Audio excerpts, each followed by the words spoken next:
பசுமை டாக்ஸ் நண்பர்களுக்கு வணக்கம். இன்னைக்கு கோவை மாவட்டம் கருமத்தம்பட்டியில் இயற்கை விவசாயி பாலசண்முகம் அவர்கள் தோட்டத்தில் இருக்கவங்க. இவர் கடந்த சில வருஷங்களாக இயற்கை விவசாயம் செய்கிறதோட உள்ளூர் மக்களுக்கும் சோமனூர் மற்றும் அவினாசி பகுதியில் நம்ம இயற்கை சந்தை மூலமாக காய்கறிகளை நேரடி விற்பனையும் பண்ணிட்டு வராருங்க. இவர் பள்ளி குழந்தைகள் மற்றும் இயற்கை விவசாயிகளுக்கு நேரடி களப்பயிற்சியும் கொடுத்துட்டு வராருங்க. வணக்கம். என் பேர் பாலசண்முகம், கோவை மாவட்டம் கருமத்தம்பட்டி. பார்த்தீங்கன்னா நம்ம தோட்டத்தை வந்து திருச்செங்கோட்டுக்கார தோட்டம்னு சொல்லுவாங்க. குருசிறகு பசுமை பண்ணை அப்படின்னு சொல்லி நம்ம ஃபார்மோட நேம். நம்ம தோட்டத்தில் பார்த்தீங்கன்னா மெயினாக வாழை, காய்கறிகள் பயிர் ரொம்ப முன்னுரிமை கொடுப்பணுங்க. வாழை, தென்னை, அப்புறம் காய்கறிகள்லாம் கொஞ்சம் பண்ணிகிட்ருக்குறேங்க. நான் வந்து 2013 விவசாயத்துக்குள்ள உள்ளே வந்தேன்.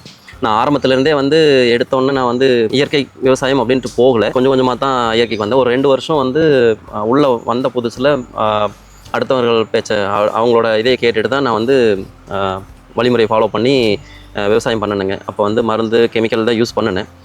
அதுக்கப்புறம் இந்த பசுமை விகடன் புக்கெல்லாம் நிறைய படிப்பணுங்க, சப்ஸ்கிரைப் பண்ணிக்கிறனால. அதுலேருந்து கொஞ்சம் கொஞ்சமாக இந்த சுபாஷ் பாலேக்கர், நம்மாழ்வாரோட நிறைய அவங்களோட கருத்துக்கள் எல்லாமே நிறையா பார்ப்பேன். படித்ததுலேருந்து அப்புறம் பல விவசாயிகள் வந்து இயற்கையாக பண்ணிகிட்டு இருக்கிறத பற்றி கேள்விப்பட்டிருக்கேன். அவங்க ஜீவாமிர்தம், பஞ்சகவியா தயாரிக்கிறதெல்லாம் அந்த புக்கில் கொஞ்சம் நல்லாவே டீட்டெயிலாக கொடுத்துருப்பாங்க.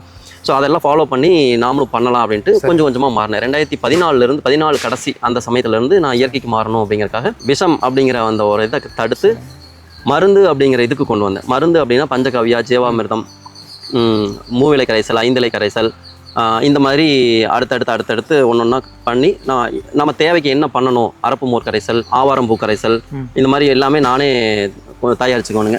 நம்ம தோட்டத்துக்குள்ளேயே நான் தயாரிச்சிருக்கேன். ட்ரம்மெல்லாம் இருக்குங்க, எல்லாமே அதில் வச்சு நான் தயாரிக்கிறேன். ஸோ அதை வச்சு நான் அடுத்தடுத்தாக பண்ணிட்டு வந்துட்டுருக்கேன். ஸோ இப்போ வரைக்கும் இடையில நான் வந்து எடுத்தோன்னே சக்ஸஸ் ஆயிடுச்சு அப்படின்னு சொல்கிற அளவுக்கு கிடையாது. பட் ஆனால் இப்போ வந்து நான் சக்ஸஸில் இருக்கேன் அப்படிங்கிற அந்த ஒரு மனசுக்கு திருப்தி அந்த எனக்கு இருக்குது. என்னதான் நான் ஐடி கம்பெனியில் ஒர்க் பண்ணிட்டு இருந்தேங்க, பெங்களூரில் ஒர்க் பண்ணிட்டு இருந்தேன். வேலையை ரிசைன் பண்ணிட்டு தான் இங்கே வந்தேன். அப்போ இருந்த சூழ்நிலைக்கு நான் அங்கே வாங்கின சம்பளத்துக்கு நான் இன்றைக்கி இங்கே தோட்டத்துக்குள்ளே நான் சம்பாதிக்கிறத வந்து வச்சு ரொம்ப எனக்கு அந்த ஒரு ஃபீல். அப்போ வாங்கின சம்பளத்தை விட இப்போ நான் எடுக்கிற அமௌண்ட்டை வந்து தோட்டத்துக்குள்ளே நானாக பயிர் செய்து அந்த காய்கறிகளை கொண்டு போய் நான் விற்று அதை காசாகிறதுல கிடைக்கிற சந்தோஷம் ரொம்பவே மனசுக்கு திருப்தியாக இருக்குது. ரொம்ப பிடிச்சி பண்ணிகிட்ருக்கேன் அது அப்படிங்கிறது தான் சொல்லணும். அப்படியே நம்ம ஃபார்ம் பார்த்திங்கன்னா இங்கே வாழை போட்டிருக்கிறேங்க. சரி, வாழை வந்து ஒரு 1/2 ஏக்கர் பக்கம் இருக்குங்க. இதில் போட்டிருக்கேன் இப்போ வாழை. அந்த பக்கம் அப்படியே தென்னை மரம் அப்படியே இருக்குங்க. தென்னை மரம் ஒரு 100 மரம். தென்னை நீங்கள் வாங்கும்போதே இருந்ததுங்களா இல்லை நீங்கள் வாங்கினதுக்கப்புறம்? தென்னை இப்போ நான் வாங்கி தான் ஆக்சுவலாக நாங்கள் வாங்கின காடு பார்த்திங்கன்னா வெறும் மேட்டுக்காடாக வாங்கினேங்க. சரி, நாங்கள் காடு வாங்கி தான் தோட்டம் பண்ணி தோப்பாக பண்ணியிருக்கிறேங்க. பண்ணி போர் போட்டு, போர்வெல்லாம் கிணறு இல்லைங்க, போர்வெல் அமைச்சு அதுக்கப்புறம் தொட்டியெல்லாம் கட்டி தோட்டம் வாங்கி தண்ணீரே இல்லாமல் தான் இருந்தது. இல்லை, அதுக்கப்புறமா தான் நீங்கள் உருவாக்கி மானாவாரி வெள்ளாமை மட்டும் பண்ணிட்டு இருப்பாங்க. சோளம் இதெல்லாம் விதைச்சிட்டு மாட்டுக்காக பண்ணிட்டு இருந்த, மழை வந்தால் விவசாயம் பண்ணுவாங்க, அந்த மாதிரி தான் இருந்தது. அதுக்கப்புறம் நாங்கள் வாங்கி தான் போர்வெல்லாம் அமைச்சு தோட்டம் பண்ணினதுங்க. ஆரம்பத்தில் இந்த தொட்டி தான் கட்டினோம். இது கட்டி வெள்ளம் தண்ணி பாய்ச்சிட்டு இருந்தோம். சரி, ஆரம்பத்தில் போர் போடுறப்ப நாங்கள் 2007-08 இந்த இடம் வாங்கினோம். 2005 வாங்கினோங்க. சரி, 7-8 விவசாயம் பண்ண ஆரம்பித்தோம். அப்போ வந்து பார்த்திங்கன்னா தண்ணி நிறையா இருக்கும். அப்போ பார்த்திங்கன்னா நம்ம ஒரு நாளைக்கு 6 தொட்டி நம்ம இந்த தொட்டியில் 6 தொட்டி தண்ணி நம்போம். சரி, கிட்டத்தட்ட 2 லட்சம் லிட்டர் தண்ணி, பக்கம் 1.5 லட்சம் லிட்டர் தண்ணி கிடச்சிட்டு இருந்தது. அப்புறம் காலப்போக்கில் அப்படியே குறைஞ்சிருச்சு தண்ணி. இந்த ஊரில் அதிகமாக தண்ணி நிறையா போர்வெல்லாம் அமைச்சதுக்கப்புறம் தண்ணி நம்மளுக்கு குறைஞ்சிருச்சு. ஸோ அதுக்கப்புறம் நம்ம இப்போ புதுசாக ஒரு போர் போட்டு, இனி ஒரு போர் போட்டு அதுலேருந்து நான் புதுசாக இங்கே ஒரு தொட்டி கட்டி வைக்கிறேங்க. மறுபடியும் ஒரு பெரிய தொட்டியாக கட்டி, ஏன்னா தண்ணி பற்ற மாட்டேங்குது, எல்லாமே சொட்டு நீர் பாசனம் அமைச்சிச்சு. சரி, அப்புறம் அதுலேருந்து இப்போ எடுத்து பண்ணிகிட்டு இருக்கிறேங்க. இது வந்து தடமாக போட்டங்காட்டி 2 பக்கத்துலேயும் வந்து அந்த தோட்டத்துக்குள்ளே போகிற அந்த ஃபீல் இருக்கணும், காடு மாதிரி இருக்கணும் அப்படின்னு ஒரு ஆசைங்க. அதனால 2 பக்கமும் பழமரங்கள் வச்சுட்டு நடுவில் தென்னை மரம் வச்சுருக்கேன். 2 தென்னை மரத்துக்கு நடுவில் பழமரங்கள், சப்போட்டா, மாம்பழம், மாதுளை, இந்த மாதிரி நிறைய வச்சுருக்குறேங்க. அப்புறம் பலாமரங்களும் வச்சுருக்குங்க. பலாமரம் வச்சும் பலாமரமும் காய் காய்ச்சிருக்குங்கெல்லாம் காப்பில் இருக்குதுங்க. அப்புறம் இங்கே இதில் வந்து வாழை எடுத்துட்டோம்னா அதில் மற்ற காய்கறிகள் பயிர் பண்ணுவாங்க. சரி, அந்த சைடில் இடம் மாறி மறுபடியும் அடுத்த இடத்துல ஒரு ஏக்கராவில் பார்த்திங்கன்னா வாழை போடுவோங்க. இப்போ இந்த சைடு 1 ஏக்கராவில் வாழை போடும். அப்படி மாற்றி வாழைக்குள்ளேயும் ஏதோ பயிர். வாழைக்குள்ளே பார்த்திங்கன்னா நம்ம இந்த கொத்தமல்லி, புதினா, இந்த கீரை வகைகள்லாம் போட்டுக்கலாங்க. அதையும் காமிக்கிறேன், அப்படியே வந்தீங்கன்னா பார்த்தா தெரியுங்க. பார்த்திங்கன்னா வாழைக்குள்ளே பார்த்திங்கன்னா செங்கீரை, புதினா, வெந்தயக்கீரை, இந்த மாதிரி நிறையா போட்டிருக்கேன், பயிர் செஞ்சுருக்கேனுங்க. பார்த்திங்கன்னா புளிச்சக்கீரை, சுக்குட்டிக்கீரை, அனைத்து கிட்டத்தட்ட ஒரு 10 வகையான கீரைகள் வந்து போட்டிருக்கிறேங்க. இது வந்து சுக்குட்டி கீரைங்க. இங்கே இதில் வந்து இனித்தான் போடணுங்க. இதுக்குள்ளே வந்து அடுத்தது அந்த இது முடிஞ்சிருச்சுன்னா அது கொஞ்சம் பெருசாகிடுச்சுன்னா கீரையெல்லாம் இந்த பக்கம் அப்படியே வாழைக்குள்ளே போட்டுட்ருணுங்க. ஏன்னா மெயினாக பார்த்தீங்கன்னா நம்மளுக்கு இடத்த வந்து நிறைய வேஸ்ட் பண்ணக்கூடாது. ஸோ இருக்கிற அதாவது நம்ம ஒரு இதுக்கு பாய்க்கிற தண்ணி வந்து அடுத்ததுக்கும் பயன்படணும் அப்படிங்கிற மாதிரி இன்னொரு அடுத்த வெள்ளாமே எடுக்கணும். இன்டர் கிராப் மெத்தட் தானுங்க. ஓகே. இதில் எப்படின்னா விவசாயிகள்லாம் வந்து ஏதோ ஒரு வெள்ளாமை பண்ணுறாங்க. ஃபஸ்ட்டு வெங்காயம்னா வெங்காயம் வைப்பாங்க, வாழைனா வாழை போட்டுருவாங்க. அப்புறம் இந்த வாழை வந்து கொலை போட்டு நம்ம காய்ச்சி நம்ம அதை விற்கிற வரைக்கும் நம்மளோட செலவு பூரா நம்மளோட முதல் கையிலேருந்து தான் இன்வெஸ்ட் பண்ணுற மாதிரி இருக்கும். ஸோ அது பார்த்தீங்கன்னா உங்களுக்கு லட்சக்கணக்கில் உங்களுக்கு இன்வெஸ்ட் பண்ணுற மாதிரி இருக்கும். ஸோ இப்போ நான் பண்ணிக்கிற மெத்தட் பார்த்தீங்கன்னா ஃபஸ்ட்டு வெங்காயம் வச்சு வாழை வச்சிருவணுங்க. சரி. வாழை கண்ணு வைக்கும் போதே நீங்கள் கண்ணு வைக்கும் போதே வெங்காயம் வச்சிருவோம். அப்போ வெங்காயம் ஒரு 3 மாதத்தில் எடுத்துருவோம். அதிகபட்சம் 3 மாதம் எடுத்து நான் விற்கிறப்போ இந்த வாழைக்கு போடுற முதலுக்கு நான் அந்த வெங்காயத்தில் எடுத்து அமௌண்ட் எடுத்துருவானுங்க.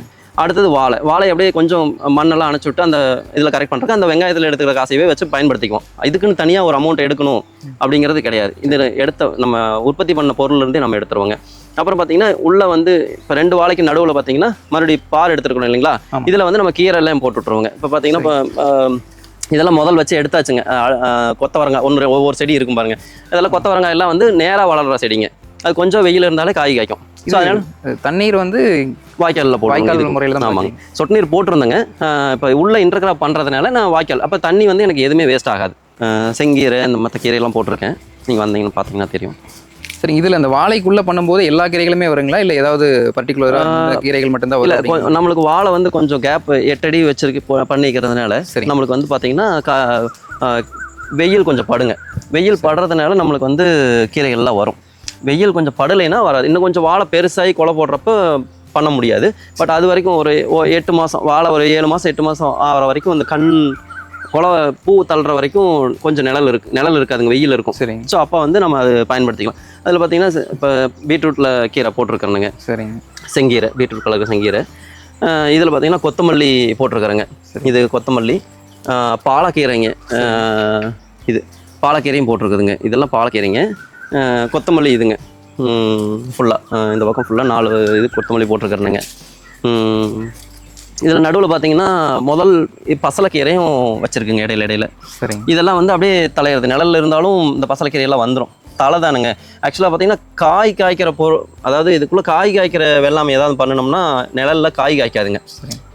தலை கீரை அப்படிங்கிறப்போ அது தலை தான் வரும். நம்மளுக்கு தலை தான் நம்ம யூஸ் பண்ணுறோம். அப்போ எந்த செடி வச்சிங்கனாலும் வளர்ந்துட்டே போகுமோ ஒழியா காய் காய்க்காது, பூ பூக்காது. ஸோ அப்போ கீரை நம்ம வச்சு பயன்படுத்திக்கலாம் அந்த மாதிரி ஒரு சூழ்நிலைக்கு.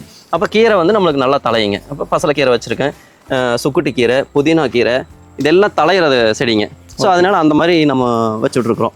இதில் புளிச்சக்கீரை வந்து அப்படியே லைனாக இருக்குங்க. சரி. அப்புறம் மாயன் கீரையும் இப்போ கொஞ்சம் வச்சு விட்ருக்கேன்.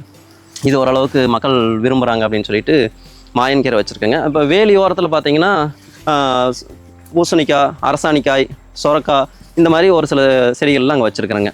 மலநெல்லியும் வச்சு விட்ருக்குறேனுங்க. அகத்தி இருக்குங்க ஃபுல்லாக இந்த உள்ளுக்கு. இது அத்தி மரங்க. இது அத்தி பழத்தில் வந்து பழம் நல்லா பயங்கர டேஸ்ட்டாக இருக்குங்க. நாட்டு அத்திங்க, ஹைப்ரிட் இல்லை, நாட்டு அத்தி. இது எத்தனை வருஷத்து மரங்க?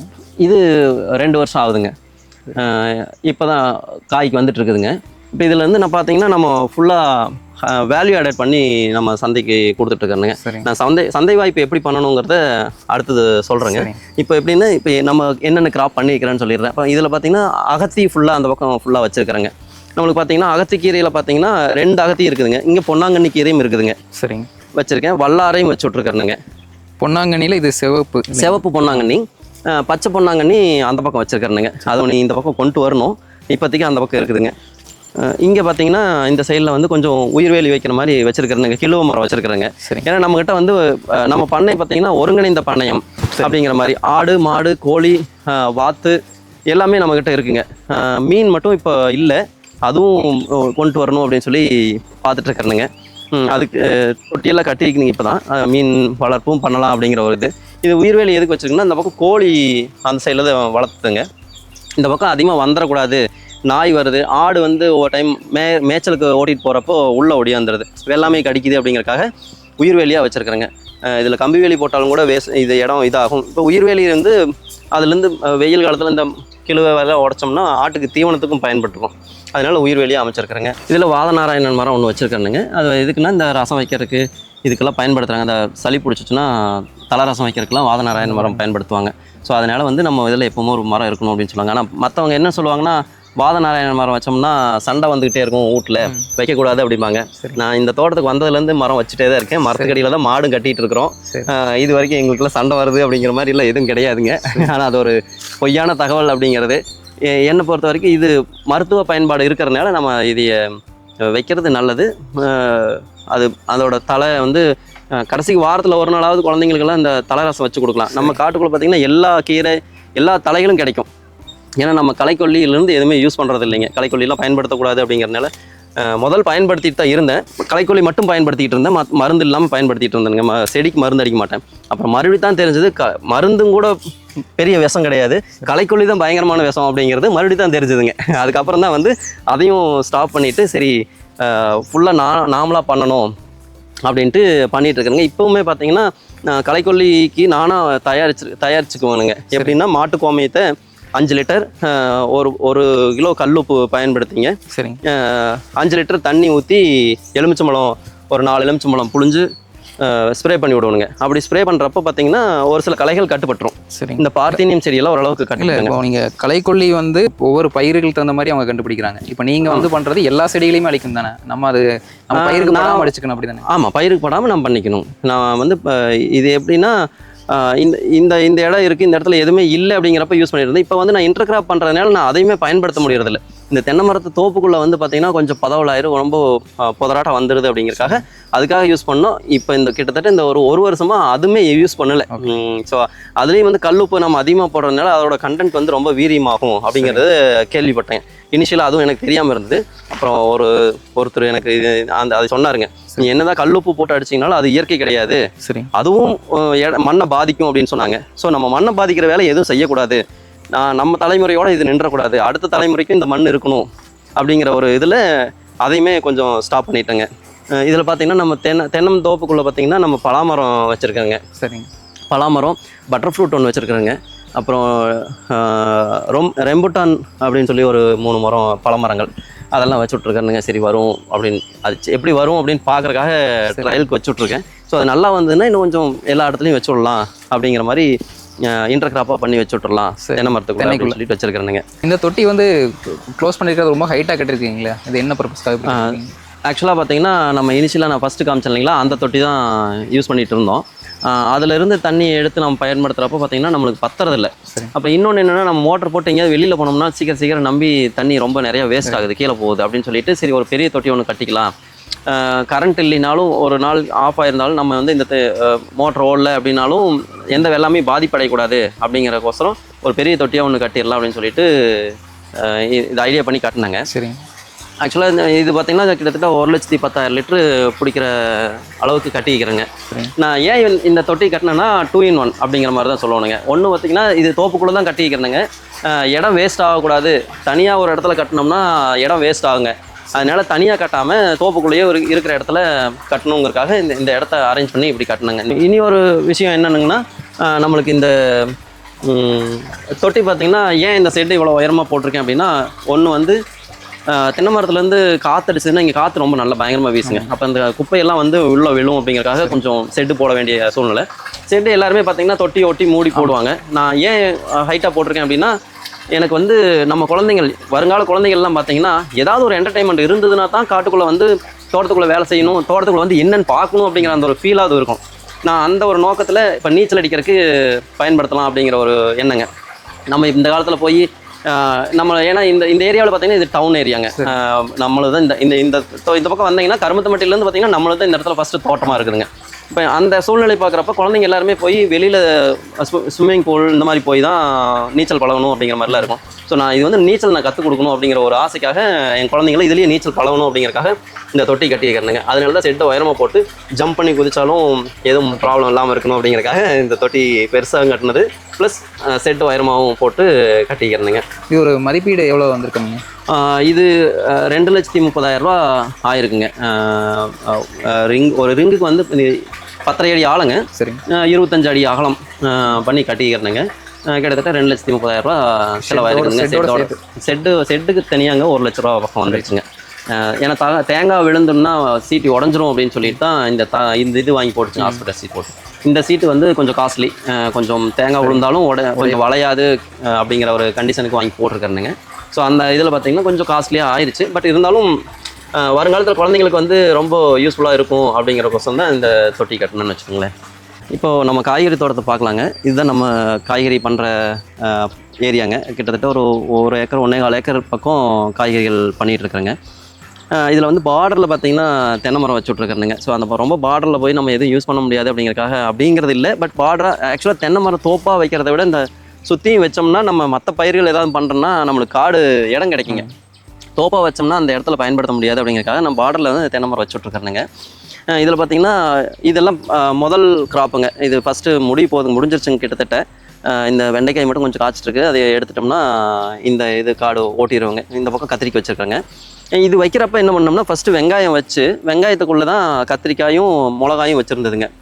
ஸோ அப்போ மிளகா வந்து ஒவ்வொரு செடியாக ஒரு குறிப்பிட்ட வயசு ஆயிடுச்சுன்னா காயுங்க. அப்போ சும்மா எதுக்கு மற்ற இடத்துக்கு தண்ணி போகுது, வேஸ்ட்டாக தானே கட்டுறோம் அப்படிங்கிறக்காக வந்து அதுக்குள்ளே மறுபடியும் வெண்டைக்காய் போட்டுட்ருக்குறேங்க. இப்போ நம்மளுக்கு பச்சை மிளகாயும் வந்துடும், வெண்டைக்காயும் வந்துடும், கொத்தவரங்காயும் அங்கங்கே போட்டிருக்கோம். ஏன்னா மிளகாய்க்கும் வெண்டைக்காயும் கூட கொஞ்சம் மிளகா செடியை அமுத்தும், இடைஞ்சலாக இருக்கும், தூரமாக வச்சுக்குவாங்க. கொத்தவரங்காய் வந்து ஒரே நேராக போகிற செடிங்க. அப்போது ஒரு மிளகா செடி காஞ்சிருச்சு அப்படின்னா அந்த இடத்துல ஒரு கொத்தவரங்காய் விதை போட்டுவிட்டோம்னா அது நம்மளுக்கு காய் வந்துருங்க. இப்போ மெயினாக பார்த்தீங்கன்னா நம்ம ஒரு காய்கறிகள் எல்லாமே பண்ணி ஜெயிக்க முடியல அப்படின்னு சொல்கிறத விட ஜெயிச்சு காமிக்கணும் அப்படிங்கிறது தான் இதுங்க. நம்மளுக்கு ஜெயிச்சு காமிக்கிறது எப்படி காமிக்க முடியும்னா நம்ம ஃபஸ்ட்டு வந்து இப்போ மிளகாய் மட்டும் வச்சுட்டு அப்படியே வேடிக்கை பார்த்துட்டு இருக்கக்கூடாதுங்க. மிளகா மட்டும்தான் அது வந்து காய் காய்ச்சி அது அழிஞ்சிரும். அதுக்கப்புறம் நம்ம உழவு ஓட்டி மறுபடியும் அடுத்த செடி வைக்கிறப்ப பார்த்தீங்கன்னா கிட்டத்தட்ட 4 மாதம் பிரேக் வந்துருங்க. அந்த பிரேக்கில் நம்ம வந்து எதுவுமே சம்பாதிக்க முடியாது, எந்த வருமானமும் இல்லாமல் போயிடும். அப்போ எனக்கு பார்த்தீங்கன்னா இந்த மிளகா செடி வச்சு 7 மாதம் 8 மாதம் ஆக போகுதுங்க. இப்போ எனக்கு அதுக்குள்ளே பார்த்தீங்கன்னா மிளகா காய்க்கிறத விட வெண்டைக்காய், கொத்தவரங்காய் இதெல்லாம் உள்ளே வந்துட்டு இருக்குதுங்க. அப்படியே உள்ள செடி இருக்கிறது வந்து அதெல்லாம் பார்த்தீங்கன்னா அதுவே எனக்கு ஒரு பெரிய வருமானத்தை கொடுத்துருதுங்க. இப்போ இது வரைக்கும் நம்ம பார்த்தது பார்த்தீங்கன்னா காய்ப்பு முடிஞ்சிருச்சுங்க, பழைய காடு. அடுத்தது இந்த பக்கம் புதுசாக இப்போ இது பண்ணியிருக்கிறேங்க. இது இப்போ காய்க்கு வந்துருச்சுங்க. இப்போ அடுத்தது வந்து பார்த்தீங்கன்னா வெங்காயம் வந்து எடுக்கிற கண்டிஷன் ஆயிடுச்சுங்க. இன்னொரு 10 நாள் 15 நாள் போச்சுன்னா வெங்காயம் கல்டிவேட் பண்ணிடலாம். ப்ளஸ் இது வந்து காய்கறிகள், கீரைகள் எல்லாம் போட்டிருக்கோங்க இதில். இப்போ நம்மளது மெயினாக பார்த்தீங்கன்னா இன்டர் கிராப் ஏன் பண்ணுறேன் அப்படின்னு சொல்லி பார்த்தீங்கன்னா எனக்கு சந்தை வாய்ப்பு இருக்குங்க. நான் எதுவுமே வந்து ஒரு வியாபாரி நம்பி நான் எந்த ஒரு பொருள் உற்பத்தி பண்ணுறதுமே வந்து வியாபாரி நம்பி நம்ம பண்ணுறது இல்லைங்க. எல்லாமே நான் என்னோட சொந்தமாக நானே டைரெக்டாக கஸ்டமர்கிட்ட, நுகர்வோர்கிட்ட நம்ம சேல் பண்ணுறதுனால நம்மளுக்கு அதில் பெரிய பெனிஃபிட்டுங்க. ஒன்று பார்த்தீங்கன்னா எப்படின்னா நம்ம அதனால தான் மல்டி கிராப் பண்ணியிருக்கிறேங்க. ஸோ நமக்கு கொஞ்சம் இருந்தாலும் எல்லாத்துலேயுமே வருமானம் இருக்குது அப்படிங்கிறது. ஏன்னா நான் வந்து நம்ம டிஃபால்ட்டாக நான் வந்து 60 ரூபாங்க ஃபிக்ஸ் பண்ணி வச்சுருக்கேன். நம்ம தோட்டத்தில் வந்து பார்த்தீங்கன்னா எனக்கு எதுவுமே நஷ்டம் கிடையாது. தக்காளி வந்து 100 ரூபாய்க்கு விற்றாலும் நான் 60 ரூபாய்க்கு கொடுப்பேன். 20 ரூபாய்க்கு விற்கிறப்பையும் நான் 60 ரூபாய்க்கு தான் கொடுக்குறேன். ஆனால் எங்கிட்ட கஸ்டமர் வந்து வாங்குறாங்க, எங்கிட்ட நுகர்வோர்கள் இருக்கிறாங்க. அதே மாதிரி காய்கறிகளுங்க எல்லாமே வந்து கிலோ 60 ரூபா. எந்த காய் எடுத்தீங்கனாலும் கத்திரிக்காயும் சரி, வெண்டைக்காயும் சரி, அவரைக்காய், பொரியல் தட்டை எல்லாமே போட்டிருக்காங்க. பொரியல் தட்டை, அவரைக்காய், இப்போ பீட்ரூட்டும் ட்ரை பண்ணிக்கிறேங்க, பீட்ரூட் வச்சுருக்கிறேங்க. அதே மாதிரி கொத்தவரங்காய் எல்லாமே வச்சுருக்கேன். டிஃபால்ட்டாக நான் 60 ரூபா ரேட் ஃபிக்ஸ் பண்ணியிருக்கிறேனுங்க. எல்லோரும் வந்து விரும்பி வாங்கிட்டு போகிறாங்க. நம்ம ஏரியாவில் பார்த்திங்கன்னா நிறைய பக்கத்தில் இருக்கிற நம்ம தோட்டத்துக்கு பக்கத்தில் இருக்கிறவங்க எல்லாருமே வந்து பார்த்திங்கன்னா நிறைய பேர் நம்ம தோட்டத்துக்கு வந்து நேரடியாகவே வாங்கிட்டு போகிறாங்க. நான் அவங்களுக்கு 60 ரூபான்னு தான் கொடுக்குறேங்க, கிலோ 60 ரூபாய்ன்னு கொடுக்குறோம். ஏன்னா அவங்களுக்கு தெரியுது இயற்கையான பொருள். ஏன்னா எல்லாரும் பார்த்துட்டு தான் இருக்கிறாங்க, நான் மருந்து அடிக்க மாட்டேன் அப்படிங்கிறது எல்லாமே அவங்களுக்கு தெரியும். மருந்து இல்லைங்க, அது விஷத்தை யூஸ் பண்ணுறது இல்லை அப்படிங்கிறதுனால வந்து யாருமே வந்து அதை பார்க்க மாட்டாங்க. அந்த நம்மளுக்கு பொருள் நல்லாயிருக்கும் அப்படிங்கிறதுக்காக நம்மகிட்ட வந்து வாங்கிக்கிறாங்க. இப்போ நீங்கள் வந்து இந்த சோமனூர் சந்தை, நம்ம இயற்கை சந்தை ஆரம்பிக்கிறதுக்கு முன்னாடி இருந்தே நுகர்வோர்கள் இருக்கிறாங்க. எனக்கு இங்கே பக்கத்துலேயே நிறைய கஸ்டமர் இருக்காங்க. எனக்கு லோக்கல் சேலாக இருந்துட்டு இருந்ததுங்க. சரி, இப்போ எனக்கு சந்தை வாய்ப்பு கிடைச்சதுக்கு அப்புறம் தான் இன்னும் அதிகமாக பண்ணணும் அப்படின்னு சொல்லுது. நம்ம இயற்கை சந்தையில் பார்த்தீங்கன்னா நாங்கள் ஒரு 7-8 விவசாயிகள் வந்து சேர்ந்து பண்ணிகிட்டு இருக்கிறோம். அதில் வந்து பார்த்திங்கன்னா நாங்களே எங்களோட உற்பத்தி பண்ணுற பொருளை வந்து வாரத்தில் 2 நாள், திங்கக்கிழமை அன்னைக்கு சோமனூர்லையும் வியாழக்கிழமை அன்னைக்கு மங்களம் ரோட்டில் சிசிஎம் ஷோரூம் பக்கத்துலையும் நாங்கள் கொண்டு சேல் பண்ணிகிட்ருக்குறேங்க. எங்களுக்கு வந்து நுகர்வோர்களோட ஒத்துழைப்பு ப்ளஸ் அவங்களோட வரவேற்பு வந்து ரொம்பவே அதிகமாக இருக்குது. அதனால எனக்கு இன்னும் ஒரு ஆசை, நான் பக்கத்தில் ஒரு ஏக்கரை குத்தகைக்கு பிடிச்சி பண்ணலாமா அப்படிங்கிற அளவுக்கு எனக்கு அந்த ஒரு ஆர்வத்தை உண்டாகுனது வந்து இந்த நம்ம இயற்கை சந்தைங்க. நம்ம இயற்கை சந்தையில் சதீஷ்குமார் அப்படிங்கிறது தான் நம்மளுக்கு பண்ணி கொடுத்தாருங்க. அந்த ஆரம்பித்து வச்சு ஒரு உழவர்கள்லாம் ஒன்று சேர்த்து அவர் கொண்டு வந்ததுக்கு அவர் தான் முயற்சி எடுத்து எல்லாம் பண்ணுறாங்க. நாங்கள் எல்லாம் ஒன்றும் சேர்ந்து இன்றைக்கி வரைக்கும் நல்லா பண்ணிகிட்டு இருக்கிறோங்க. ஒரு 12-13 சந்தை பண்ணியாச்சுங்க. அதோட வாய்ப்பு வந்து நல்லா நுகர்வோர்கள்ட்ட வந்து பார்த்திங்கன்னா ரொம்பவே நம்மளுக்கு வரவேற்பு ரொம்ப ஜாஸ்தி, நல்லாவே இருக்குங்க. அவங்களுக்கு காய்கறிகள் எங்களால் கொடுக்க முடியல அப்படிங்கிற அளவுக்கு போகுதுங்க. அவங்களே கேட்குறாங்க, ஏங்க இன்னொரு 10 ரூபா எச்சு வச்சே நீங்கள் விற்கலாமே ஏன் இவ்வளோ கம்மியாக கொடுக்குறீங்க அப்படின்னு கேட்குற அளவுக்கு எங்கள் காய்கறிகளோட மளிகை கடைகளில் பார்கெயின் பண்ணி தான் பார்த்துருக்கேன். ஆமாம், எல்லாம் இது வரைக்கும் சந்தையில் நானும் பார்த்துருக்கேங்க. இப்போ நாமளே கொஞ்சம் காய்கறிகள்லாம் முதல்ல வந்து சந்தை வாய்ப்பு இல்லாததுக்கு முன்னாடி நான் காய்கறிகள் கொண்டு வரப்போ பார்கெயின் பண்ணுவாங்க. நான் ஒரு சில சமயத்தில் வந்து கத்திரிக்காய் கொஞ்சம் அதிகமாகிடுச்சுன்னா சந்தைக்கு கொண்டு போவேன். 8 ரூபா 10 ரூபாய்க்கு கொண்டு போய் போட்டு வந்திருக்கேன் இதே காயை. நான் இன்னைக்கு வந்து 70 ரூபா 80 ரூபா சொன்னாலும் வாங்குறதுக்கு ஆள் இருக்கிறாங்க. நம்ம இயற்கை சந்தையில் கொண்டு நாங்கள் சேல் பண்ணுறோம். சிவன் சந்தை அடிப்படையில் தான் நாங்கள் ரேட் ஃபிக்ஸ் பண்ணி சேல் பண்ணுறாங்க. மினிமம் 60 ரூபா அந்த ரேஞ்சில் தான் போயிட்டு இருக்குதுங்க. ஆனால் இன்னைக்கு வரைக்கும் மக்கள் ஒரே நாள் கூட வந்து யாரும் இதை ரேட்டை குறைச்சி கொடு, கம்மியாக கொடு, ஏன் இவ்வளோ வேலை சொல்கிற அப்படின்னு இது வரைக்கும் கேட்கல. இது வரைக்கும் கேட்ட கஸ்டமர் என்ன கேட்டிருக்காங்கன்னா, நீங்கள் இவ்வளோ கம்மியாக கொடுக்குறீங்க, உண்மையான இது ஆர்கானிக்கா அப்படின்னு கேட்குற அளவுக்கு அவங்களுக்கு சந்தேகம் வர அளவுக்கு தான் நம்ம காய்கறிகள்லாம் நம்ம பண்ணிட்டு விலை கம்மியாக கொடுத்துட்ருக்கோம். ஏன்னா நம்ம அடுத்த இடத்துக்கு இயற்கை அங்காடிகள்லாம் நிறைய இருக்குது. சரி, அவங்கள யாரையும் நான் ப்ளேம் பண்ணல. அவங்களோட வாடகை இருக்குது, போய் எடுத்துகிட்டு வர செலவு இருக்குது, அதெல்லாம் வச்சு அவங்க ஒரு மார்ஜின் வச்சு தான் விற்கிறாங்க. இப்போ நம்ம வந்து என்னோட தோட்டம் நான் பண்ணுறேன், என்னோட பொருள். அப்போ எனக்கு வந்து ஒரு இடத்த வாடகைக்கோ இதோ பண்ணி நான் இடம் பிடிச்சி நான் எதுவும் விற்கிறதில்ல. நான் என்னோட பொருளை அப்படியே கொண்டு வரேன், நான் விற்கிறேன். ஸோ அப்போ வந்து நான் எனக்கு எந்த அளவுக்கு நான் கம்மியாக கொடுக்க முடியுமோ அந்த அளவுக்கு நான் கம்மியாக கொடுக்கலாம். எனக்கு ப்ராஃபிட், அதுலேயுமே எனக்கு ப்ராஃபிட் இருக்குது, மன நிறைவோடு நான் கொடுக்குறேன். அப்போது எனக்கு வந்து ஒவ்வொரு டைம் அந்த சந்தையில் போய் உட்காந்து நுகர்வோர்களுக்கு வந்து வாங்குறப்ப நான் என் கையால் நான் அந்த காய்கறிகள் எடுத்து கொடுக்குறப்போ எனக்கு கிடைக்கிற சந்தோஷம், அந்த சந்தோஷத்தோடு நான் மக்களுக்கு கொடுக்குறேன் பார்த்தீங்களா. அவங்க பார்கெயின் பண்ணாமல் வாங்கிட்டு போகிறப்போ எனக்கு அந்த அவங்க கொடுக்குற அமௌண்ட் எனக்கு பெரிய சந்தோஷத்தை கொடுக்குது. அப்போ எனக்கு என்ன தோணுதுன்னா, அந்த காய்கறிகளை வாங்கிட்டு போய் சாப்பிட்றவங்களும் அந்த அளவுக்கு நிறைவாக இருப்பாங்க அப்படிங்கிற ஒரு நிறைவோட மனநிறைவோடு நம்ம கொடுக்குறோம். அதை வந்து சொல்லி புரிய வைக்க முடியாது அப்படிங்கிற அந்த ஒரு வார்த்தைகள் இருக்குன்னு வச்சுக்கோங்களேன். இதில் பார்த்தீங்கன்னா அப்புறம் நம்ம தோட்டத்தில் பார்த்தீங்கன்னா இதுக்குள்ளேயே வந்து நம்ம பீட்ரூட்டும் கொஞ்சம் வச்சுருக்கிறேங்க. சரி, முள்ளங்கி போட்டிருக்கிறோம். எல்லாமே வந்து நம்மளுக்கு வாய்ப்பு இருக்குது. கொஞ்சம் மயில் தொல்லை, தக்காளி எல்லாம் பார்த்தீங்கன்னா கொத்தி கொத்தி கீழே போட்டுருது. சரிங்க. ஸோ அதுக்கும் பாவம், அதுவும் ஏதாவது வேணும்ல சாப்பிட்றதுக்கு. அதனால ஒரு சில இதெல்லாம் விட்டுருவாங்க. அதுக்குமே ஆக்சுவலாக பார்த்தீங்கன்னா மக்காச்சோளமெல்லாம் கொஞ்சம் போட்டு விடுவாங்க. ஆர்கானிக்ன்றனால மயில்களும் விரும்பி வந்து விரும்பி இயற்கை அப்படிங்கிறதுனால மயில் வருதுங்க. இல்லைனாலும் மயில் வரும். பட் இருந்தாலும் நம்மளது வந்து ரொம்ப பக்கத்துலலாம் இருக்குங்க. அந்த தோட்டத்துக்குலாம் போகிறதில்ல. நம்ம தோட்டத்துலேயே தான் இந்த தென்னை மரத்துலலாம் படுத்திருக்கோம். காலையில் எழுந்திரிச்சு வந்து ஒரு ரவுண்டு மேய்ஞ்சிட்டு போயிடும். அப்புறம் சாயங்காலம் வந்து ஒரு ரவுண்டு மேய்ஞ்சிட்டு போயிடுது. மிளகாய் எல்லாம் விடுறதே இல்லைங்க, பழுக்கிறதுக்கெல்லாம் விடவே மாட்டேங்குது. அதுக்காகவே மிளகா அதிகமாக வைப்பணுங்க.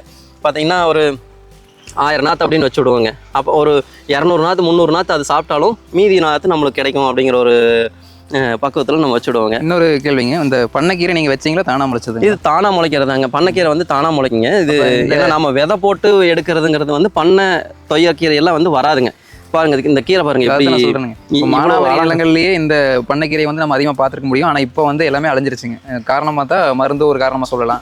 இந்த இயற்கை விவசாயம் செய்கிறவங்க நிலத்துல மட்டும்தான் இந்த கீரை எல்லாம் வந்து தானாவே முளைக்கிறது நம்மளால பார்க்க முடியும். ஆமாங்க. அப்புறம் பார்த்தீங்கன்னா நம்ம இந்த காட்டோட பேரே பண்ணைக்காடுங்க. ஆக்சுவலாக முதல் வந்து இந்த காட்டில் அவ்வளோ பண்ணை இருக்கும். சரி, நானே கொஞ்சம் நாள் அந்த களைக்கொல்லியெல்லாம் யூஸ் பண்ணி தான் அழிச்சேன் அப்படின்னு தான் சொல்லணும். சரி, அழிச்சு ஆரம்பிக்கும் போது. ஆனால் இப்போ நான் ஃபீல் பண்ணுறேன், ஐயோ இப்படி அழிச்சிடும், இவ்வளோ ஒரு இதே வந்து தெரியாதனமா நம்ம அழிச்சிடுமே அப்படின்னு சொல்லி நான் ஃபீல் பண்ணுறேன். இப்போ வந்து இன்னும் வந்து வருங்க. இப்போ மழை பெஞ்சதுன்னா ஆட்டோமேட்டிக், இப்போ நம்ம என்னதான் தண்ணி விட்டாலும் இது தலையிறது இல்லைங்க. ஆனால் மழை பெஞ்சதுன்னா தன்னை போல் காடு ஃபுல்லாக பார்த்தீங்கன்னா தொய்யக்கீரையும் பண்ணைக்கீரையும் பார்த்தீங்கன்னா ஃபுல்லாக வருங்க. எனக்கு அதுவே ஒரு பெரிய ஒரு வருமானத்தை கொடுத்துருதுங்க. கண்டிப்பாக ஒரு கட்டு நாங்கள் 20 ரூபான்னு கீரை கொடுக்குறோங்க. நம்ம ஃபார்ம் ரேட்டே வந்து 15 ரூபாய்ங்க. எல்லா கீரைகளுமே அந்த ரேட், எல்லா கீரையுமே 20 ரூபாய்ங்க. நம்ம பார்த்தீங்கன்னா பாலக்கீரை இருக்குதுங்க, செங்கீரை பீட்ரூட் கீரை இருக்குது, பண்ணைக்கீரை தொய்யக்கீரை அது இருக்குங்க, பச்சை தண்டு கீரை இருக்குது, சுக்குட்டி கீரை, எல்லா கீரையுமே பார்த்தீங்கன்னா நம்ம வந்து 20 ரூபா கட்டு வந்து 20 ரூபாய்ன்னு நம்ம சந்தையில் கொடுக்குறோங்க. நம்ம லோக்கலில் வந்து வாங்குறவங்களுக்கு கட்டு 15 ரூபாய்ன்னு நம்ம கொடுக்குறோங்க. நம்மளுக்கு இது ஃபிக்ஸ்டு ரேட்டுங்க. வேணும்னா அவங்க எல்லாருமே வந்து யாரும் வந்து 10 ரூபா சொல்கிறையே கம்மியாக சொல்லு தோட்டத்துக்காரங்க தானே அப்படின்னு கேட்க மாட்டாங்க. ஏன்னா இயற்கையாக கொடுக்குறோம், நல்ல பொருளாக கொடுக்குறோம், தெளிவான பொருளாக கொடுக்குறோம் அப்படிங்கிறதுனால வந்து அவங்க வாங்கிக்கிறாங்க. இது வெங்காயம் வச்சுருக்குதுங்க. வெங்காயத்துக்குள்ளே பார்த்தீங்கன்னா கத்திரிக்காய், கொத்த வெங்காயம் கொஞ்சம் வச்சுருக்குறேங்க. இதுக்கு இந்த பக்கமெல்லாம் மிளகா வச்சுருக்கிறேங்க. இப்போ மிளகா எல்லாம் வந்து இப்போ கொஞ்சம் இப்போ தான் காப்புக்கு வருதுங்க. இது வெங்காயம் ஒன்று எடுத்துகிட்டு இந்த மிளகாய்க்கு மண் அணைச்சி விட்டு கொஞ்சம் ஆட்டாம்புழக்கையும் சாணி குப்பையும் வச்சு வேப்ப முன்னாக்கு வச்சுங்க மண் அணைச்சி விட்ருவோங்க. மண் அணைச்சி விட்டு அது மிளகா செடி அப்படியே அதில் அப்படியே வந்துக்குங்க, தலைஞ்சுக்கும். நீங்கள் எந்த பயிருமே தனியாக பண்ணுறது இல்லைங்க, எல்லாமே ஊடு பயிர்களோட தான். ஆமாம், எல்லாமே ஊடு பயிராக தான் பண்ணும். ஒன்றில் வருமானம் வந்தால் இப்போ பார்த்தீங்கன்னா இப்போ மிளகாய் காய்க்கு வந்துருச்சு. இப்போ நான் வெங்காயத்தை எடுத்தேன்னா வெங்காயத்தை சேல் பண்ணிடுவோனுங்க. சரி, வெங்காயம் எடுத்துக்கொன்னா மிளகாய் பார்த்தீங்கன்னா இப்போவே காய் இருக்குது. ஸோ அப்போ எனக்கு தொடர்ந்து அதில் வருமானம். இப்போ எனக்கு பார்த்தீங்கன்னா இப்போ இந்த மிளகா உனி முடிகிற வரைக்கும் தொடர்ந்து வருமானம் இருக்குங்க எனக்கு இந்த இதில். இப்போ வெங்காயம் எடுக்க ஆரம்பிச்சதுலேருந்து முதல்ல அந்த 2 மாதம் தான் செலவுங்க. அந்த 2 மாதம் செலவுன்னு நான் சொல்ல மாட்டேன். செலவுல இந்த கீரைகள் வந்து ஒரே மாதத்தில் வந்துருங்க. அந்த 1 மாதம் தான் என்னோட செலவு. காடை உழவோட்டி அந்த கீரை விதையை போடுறது தான் செலவுங்க. சரி, அதுக்கப்புறம் பார்த்தீங்கன்னா கீரை வந்துடும். கீரை இந்த வெங்காயம்லாம் வரப்பயே களை வெட்டுவாங்க இல்லைங்களா, அப்போவே கீரை பிடுங்கிடுவாங்க. அப்படியே பிடுங்கிட்டே தான் களை வெட்டுவாங்க. அப்போ அந்த கீரையிலேருந்தே வருமானம் வந்துடும். ஆளுங்களுக்கு கூலி கொடுக்குறது வந்து கீரையை வச்சு நான் கொடுத்துருவோனுங்க.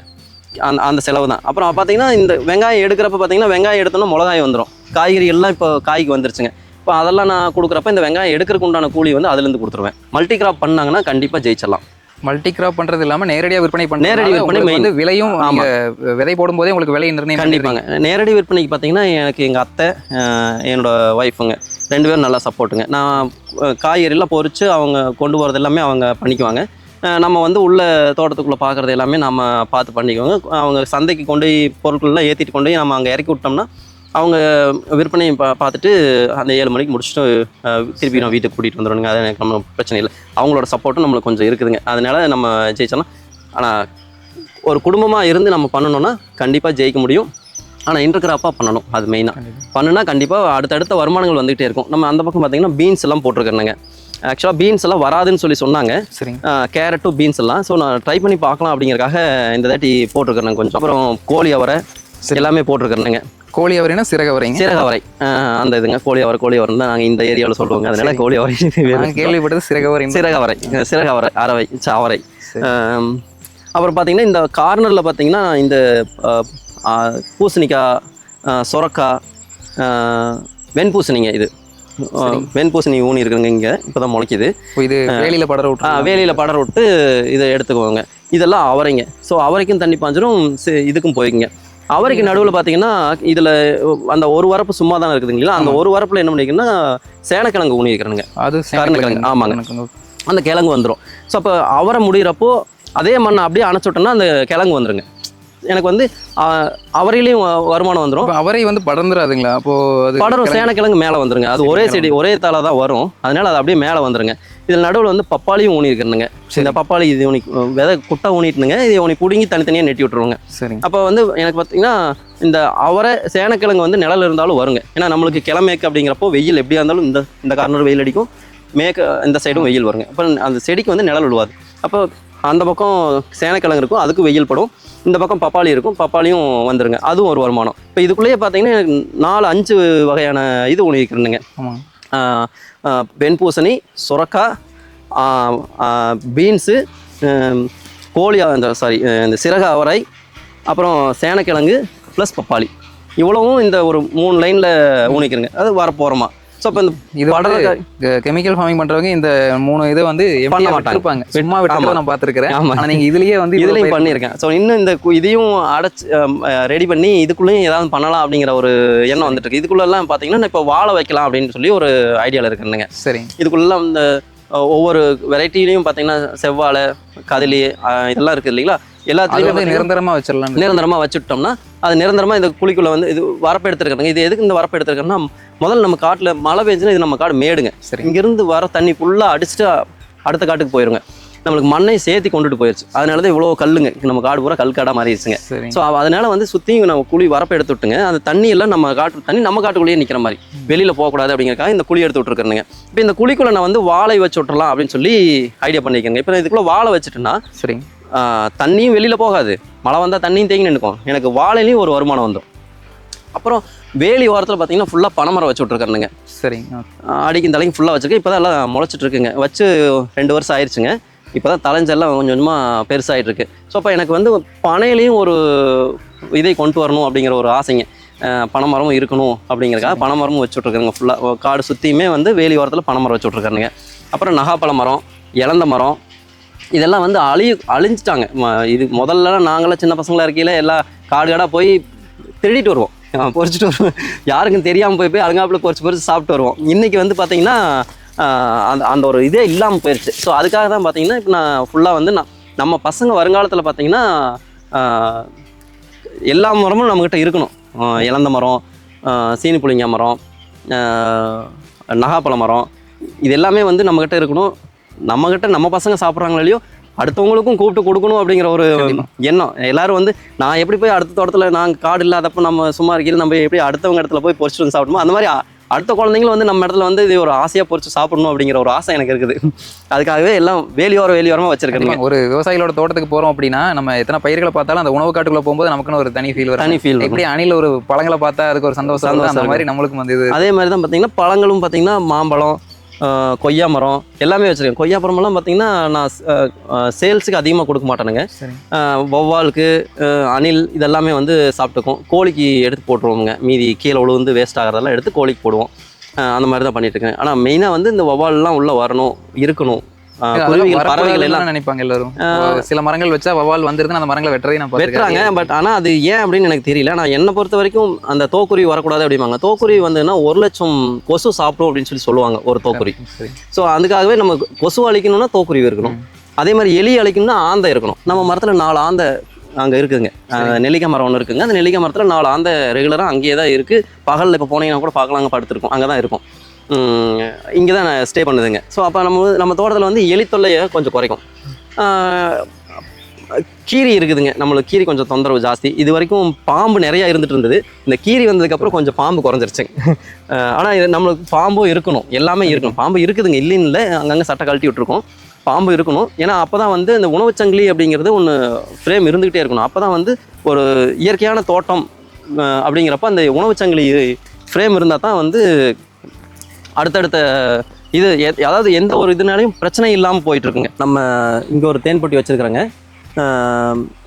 அப்புறம் இங்கே வச்சுருக்கேன்னா இந்த மூங்கில் மரம், இந்த அரச மரம்லாம் இருக்குங்க. ரொம்ப நிழலாக இருக்குது. அதனால் வெயில் இருந்தால் ரொம்ப பூச்சி இதாயிரும்னு சொல்லிட்டு இந்த இடத்துல வச்சுருக்கேன். பக்கத்துலேயே காய்கறி தோட்டம் அப்படிங்கிறனால இது கிட்ட வச்சுருக்கேன். அப்புறம் இனி ஒரு ஸ்பெஷல் என்னென்னா, நம்ம இதில் பாருங்கள், ஆந்தை 4 ஆந்தை இங்கே இருக்குது. இங்கேயே தான் இருக்கும் அது மரத்தில். காய்கறிகள் நம்ம பயிர் பண்ணிகிட்ருக்கோம். காய்கறிகள் பயிருக்கு வந்து மெயினாக மகரந்த சேர்க்கை இருக்கணும் அப்படிங்கிறது மெயின்.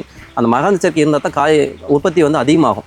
ஸோ ஒரு ஒரு குவாலிட்டியாகவும் கிடைக்கும் அப்படிங்கிற அந்த இதனால் வந்து நான் இங்கே தேன் பாக்ஸ் வச்சுருக்கிறேங்க. இது வந்து நம்மளுக்கு இதில் தேனும் ஓரளவுக்கு கிடச்சிட்ருக்குங்க. அப்புறம் பார்த்திங்கன்னா காய்கறிகளும் நம்மளுக்கு நல்லா ஒரு சில புழுக்கள் இதெல்லாமே வந்து கட்டுப்படுத்துறதுக்கு இந்த தேன் கத்திரிக்காய் எல்லாம் பார்த்திங்கன்னா இந்த குளவியெல்லாம் நிறையா வந்தது அப்படின்னா அந்த புழுவை சாப்பிட்றோம், எடுத்துகிட்டு போயிடும். அப்படிங்கிறனால வந்து அதுவும் ஒரு பயனுங்க. அந்த காய்ப்புழுவெல்லாம் கொஞ்சம் கண்ட்ரோல் ஆகும். அப்புறம் பார்த்திங்கன்னா எனக்கு மூங்கில் மரம் ரொம்ப பிடிக்கும். அதுக்காக வளர்த்தணும் அப்படிங்கிறதுக்காகவே நான் மூங்கில் மரம் வச்சுருக்கேங்க. ஆலமரம், அரச மரமும் வேப்ப மரமும் இருக்குது. ப்ளஸ் பார்த்திங்கன்னா இது சித்தரத்தை அப்படின்னு சொல்லுவாங்க. சித்த கத்தி கிடையாது, சித்தரத்தை. இது வந்து ஒரு மருத்துவ பயனுள்ள செடி. இதோட கிழங்கு வந்து ஒரு சில நோய்களுக்கு, கேன்சருக்கெல்லாம் பயன்படுத்துகிறாங்கன்னு கேள்விப்பட்டிருக்கேன். பட் எனக்கு கரெக்டாக தெரியாது, ஆனால் சொல்லி கேள்விப்பட்டிருக்கேன். அதுக்காக இது நம்மக்கிட்ட இருக்கணும் அப்படிங்கிறதுக்காக நான் வச்சுருக்கேங்க. அப்புறம் பார்த்திங்கன்னா இதுக்கு இந்த பக்கம் பார்த்திங்கன்னா எலுமிச்சம்பழம் செடி வச்சுருக்கேங்க. இங்கே அங்கங்கே இருக்கும். ஒரு 5, 6, 7 எலுமிச்சம்பழம் செடி இருக்குங்க. தனித்தனியாக அங்கங்கே வச்சுருக்கோம். அப்புறம் பார்த்திங்கன்னா இது வன்னி மரம். இப்போ வன்னி மரம் வந்து மெயினாக அழிஞ்சிட்டே போயிட்டுருக்கு. எங்கேயுமே வன்னி மரம் வைக்கிறது இல்லை. அதில் முள் வந்து கீழே விழும், காலில் முள் குத்தும் அப்படிங்கிறதுக்காக வந்து எல்லா இடத்துலையுமே அழிச்சிட்டாங்க. ஆக்சுவலாக எலச்சிபாளையத்தில் பார்த்தீங்கன்னா விநாயகர் கோயில் வந்து வன்னி மரத்துக்கடியில் தான் இருக்கும் சாமி. அது ஒரு ஸ்பெஷல். வன்னி மரத்துக்கடியில் விநாயகர் இருக்கிறது ஒரு ஸ்பெஷல். அதனால வந்து அந்த மரம் அழிஞ்சிருச்சு இப்போது. அதனால நான் ஒரு மரம் வைக்கணும் அப்படிங்கிற என்னோட ஆசைக்காகவே நான் ஒரு வன்னி மரம் வளர்த்தணுங்கிறக்காக இந்த வன்னி மரம் வச்சுட்ருக்கேன். பார்த்தீங்கன்னா நம்ம நெல்லிக்காய், சிறுநெல்லி இதுவும் நம்ம வச்சுருக்காங்க. 2 மரம் இருக்குது. இதுலேயும் நிறைய காய்கள் காய்க்கும். போன தாட்டிலாம் நிறைய ஏகப்பட்ட காய்கள் கீழே தான் விழும். ஆனால் ரொம்ப ஸ்வீட்டாக இருக்கும். எல்லோரும் விரும்பி சாப்பிடுவாங்க. இருந்தாலும் அது இது வரைக்கும் சந்தைப்படுத்துறது இல்லாதனால நான் விற்க முடியாமல் இருந்து, இப்போ சந்தைப்படுத்துறது இருக்குங்காட்டி காயெல்லாம் இந்த நெல்லிக்காயுமே விற்பனைக்கு போயிடுதுங்க. அந்த இது இருக்குது. அப்புறம் பார்த்திங்கன்னா இலுப்ப மரம் வச்சுருக்கேன். அந்த இடத்துல ஒரு இலுப்ப மரம் இருக்குது. நார்த்தங்காய் மரமும் ஒன்று வச்சு விட்ருக்குறேங்க. இலுப்ப மரம் எதுக்கு வச்சுருக்கேன்னு நிழல் அடிச்சிடும். இருந்தாலும் எதுக்கு வச்சுருக்கேன் அப்படின்னா, இலுப்ப எண்ணெய், வேப்ப எண்ணெய், புங்கெண்ணெய் இந்த 3ஐயும் கலக்கி செடிகளுக்கு வந்து அடிக்கலாங்க. அதை அடித்தா கொஞ்சம் புழு கட்டுப்பாடு, அசுவினி கட்டுப்பாடுலாம் கொஞ்சம் கேட்கும். இந்த பழமரங்கள்லாம் பார்த்திங்கன்னா பழத்தை சுற்றி வெள்ளை கட்டும், அசுவினி மாதிரி வரும். அதுக்கெல்லாம் இந்த 3 எண்ணெயும் கலக்கி அடிக்கலாம். ஸோ அப்போ எங்கிட்ட புங்க மரமும் இருக்குது, வேப்ப மரம் இருக்குது, இலுப்ப மரமும் ஒன்று வேணும் அப்படிங்கிறதுக்காக வச்சுட்ருக்கேன். ஸோ இந்த விதையை எடுத்து என்னால் ஆட்ட முடியலைனாலும் கொண்டு கடையில் கொடுத்துட்டு அதுக்கு உண்டான எண்ணெயை நான் வாங்கிக்கலாம். ஸோ அது ஒரு பயன். ஸோ நம்ம வந்து நம்மளை பொறுத்த வரைக்கும் சுபாஷ் பாலேக்கர் நம்மாழ்வார் சொன்ன மாதிரி 0 பட்ஜெட்டில் வந்து நம்ம விவசாயம் பண்ணணும் அப்படிங்கிறது தான் கான்செப்ட். அதுக்காக ஒரு நாட்டு மாடு வாங்கணுன்ட்டு இருக்கேன். ஸோ நாட்டு மாடும் நான் வாங்கிடுவேன். அதுக்குள்ளே இன்னும் செட்டு ரெடி பண்ணல. ஆனால் மாடு இருக்குது. நான் மாடு கோமையம் இதெல்லாம் பிடிச்சி எப்போவுமே வந்து நானும் சரி எனக்கு மாமா இருக்காங்க, மாமா தான் மாடெல்லாம் மெயினாக பார்த்துக்குவார் நான் இல்லாத சமயத்தில். அப்போ அவர்லாம் வந்து மாட்டு கோமியம்லாம் விட்டுதுன்னா அப்பப்போ டப்பா வச்சு பிடிச்சி வச்சுருவாங்க, பிடிச்ச ஒரு ட்ரம்மில் வச்சுருவோம். மாட்டு கோமியத்தையுமே நம்ம வந்து வெஞ்சுரியில் விட்டு செடிக்கு விட்டுருவோங்க. அதாவது நிறைய கலக்கக்கூடாது, ஒரு தண்ணியோட சேர்த்து தண்ணியில் கலங்கி போகிறப்ப வந்து செடிகளுக்கு பாதிப்பு எதுவும் வராது. டைரெக்டாக கோமயம் போச்சுன்னா காஞ்சு போயிடும் செடி, கொஞ்சம் யூரியா கண்டென்ட் ஜாஸ்தியாக இருக்கிறனால காஞ்சிரும். எதுவுமே நம்மளுக்கு நஷ்டம் இல்லை, எந்த இடமும் வேஸ்ட்டாக போகக்கூடாது, சும்மா இருக்கிற எந்த இடத்துலையும் ஒரு செடி வளர்த்தணும் அப்படிங்கிறது. அப்புறம் வில்வ மரமும் இருக்குது. வில்வ மரம் வந்து ரொம்ப மருத்துவ பயனுள்ள மரம். மெயினாக பார்த்தீங்கன்னா ஆண்மை பிரச்சனை இருக்கிறவங்களாம் இந்த வந்து வில்வ இலை சாப்பிட்டோம்னா அந்த இது நல்லா கேட்கும். அந்த சிவனுக்கு வந்து வில்வ இலை வைக்கிறதுக்கு காரணமே வந்து அது ஒரு கான்செப்டில் தான் வச்சுருக்காங்க. ஸோ அது ரொம்ப விவரமாக போக வேண்டாம், அது வந்து ஆன்மீக ரீதியாக போன மாதிரி ஆயிரும். அந்த எதுக்கு அது வச்சுருக்காங்கன்னா அதில் வந்து ஆண்மைத்தன்மைக்கு உண்டான மருத்துவ பயன்கள் ஃபுல்லாக வந்து இந்த வில்வ மரத்தில் இருக்குது. ஸோ அதனால் எங்கேயுமே நம்மளுக்கு வில்வ இலை வேணும்னாலும் நம்மகிட்ட வந்து எடுத்துக்கலாம் அப்படிங்கிறதுக்காக இந்த வில்வ மரம் ஒன்று வளர்த்திட்டு இருக்கேன். நம்ம காட்டுக்குள்ளே பார்த்தீங்கன்னா எல்லா மரமும் இருக்கணும், இல்லாத மரம் இருக்கக்கூடாது. மூங்கில், வில்வ, வன்னி மரம், மலவேம்பு, நெல்லி, மலநெல்லி, எல்லா மரங்களும் நம்மகிட்ட இருக்குது. வேப்ப மரம், இது கிலோ மரம். இது வந்து உடச்சி ஆட்டுக்கு தீவனம் போடுறதுக்கு பயன்படுத்தும். இப்போ மாடுகள்லாம் சின்ன கண்ணாக இருக்கிறப்போ அந்த கண்ணுக்கு பழக்கிறதுக்கு இந்த தலையை உடச்சி கொடுக்கலாம், சீக்கிரம் சாப்பிட்டு மேவு சாப்பிட்டு பழகிறதுக்காக இதை பயன்படுத்தும். இது வந்து அரப்பு மரம். இது வந்து ஆக்சுவலாக தனியாக ஒரு மரம் இருந்தது. ஸோ இது வந்து கோயில் அப்படிங்கிறதுனால காட்டுக்குள்ளே ஒரு கோயில் இருக்கணும், காவல் தெய்வம் இருக்கணும் அப்படிங்கிறதுக்காக, ஒரு காவல் தெய்வம் வைக்கிறதுக்காக இந்த இடம் சூஸ் பண்ணி நாங்கள் வச்சுருக்கோம். பட் அரப்பு மரத்தை என்றைக்கு அழிக்கிடக்கூடாது அப்படிங்கிறதுக்காக வேண்டி தான் அதை ஒரு இதாக கொண்டு வர மாட்டாங்க அப்படிங்கிறதுக்காக நம்மளுக்கு தலவிருட்ச மரமாக, இந்த சாமிக்கு தலவிருட்ச மரமாக இந்த வந்து அரப்பு மரத்தை நாங்கள் வச்சுருக்கோம். ஸோ அரப்பு என்ன பயன் அப்படின்னா, அரப்பு மோர் கரைசல் பயன்படுத்தினோம்னா இந்த காய்கறிகளுக்கெல்லாம் ரொம்ப அந்த அசுவினியெல்லாம் கண்ட்ரோல் பண்ணுறதுக்கெல்லாம் வந்து அரப்பு மோர் கரைசல் தான் யூஸ் பண்ணுவோம். ஸோ அப்போ இந்த அரப்பு மரம் இருக்கணும், அதுவும் ஒரு மருத்துவ பயன்பாடு உள்ள தாவரம் அப்படிங்கிறது வந்து, செடி அப்படிங்கிறது வந்து எல்லாத்துக்கும் தெரியணும் அப்படிங்கிறதுக்காக அனைத்து மரங்களும் இருக்கும். நம்மளுக்கு இப்போ காட்டுக்குள்ளே வந்து எந்த இதுவுமே ஆகாது, தேவையில்லை அப்படின்னு சொல்கிற அளவுக்கு எதுவுமே கிடையாதுங்க. எல்லா மரம், ஒரு ஆவாரம் பூ செடி இருந்தால் கூட அந்த ஆவாரம் பூ, தலை, செடி, வேர்லேருந்து எல்லாமே பயனுள்ளதாக தான் இருக்குது. அவரை செடியில் வந்து பூ அதிகமாக கொட்டுது, பூ பிடிக்குது, காய் காய்க்க மாட்டேங்குது, கீழே கொட்டுது அப்படிங்கிற மாதிரி அப்படி ஒரு பிரச்சனை இருக்குது. அப்படிங்கிறப்போ ஆவாரம் பூவை வந்து தண்ணியில் ஊற வச்சு ஒரு 8 நாள் 7 நாள் 8 நாள் கழித்து அந்த தண்ணியை வடித்து நீங்கள் ஸ்ப்ரே பண்ணி விட்டிங்கன்னா அந்த பூ வந்து ஸ்ட்ராங்காக பிடிக்கும் ஆவாரம் பூவில், அவரை செடியில். அதுக்காக அந்த ஆவாரம் பூ பயன்படுத்துவோம். ஸோ அதே மாதிரி அரப்பு மோர் கரைசல் பயன்படுத்துகிறோம். ஸோ எல்லாமே நம்மளோட பயன்பாடு. சப்போஸ் போரான் பற்றாக்குறையும் இருக்கலாம். ஸோ அப்போ வந்து எருக்கஞ்செடியும் நம்மகிட்ட இருக்குது நிறையா. காட்டுக்குள்ளே பார்த்திங்கன்னா எல்லா இடத்துலையும் எருக்கஞ்செடி, ஊமத்தம் செடி முதற்கொண்டு நான் வளர்த்திட்டு தான் இருக்கேன். நம்ம தென்னந்தோப்புக்குள்ளே பார்த்திங்கன்னா ஊமத்தம் செடி நிறையா வளர்ந்துருக்கும். ஸோ அதுவும் எதுக்குன்னா, அதுவும் வந்து செடிக்கு மருந்து தயாரிக்கிறதுக்கு பயன்படுத்துறதுக்காக இது பண்ணுறாங்க.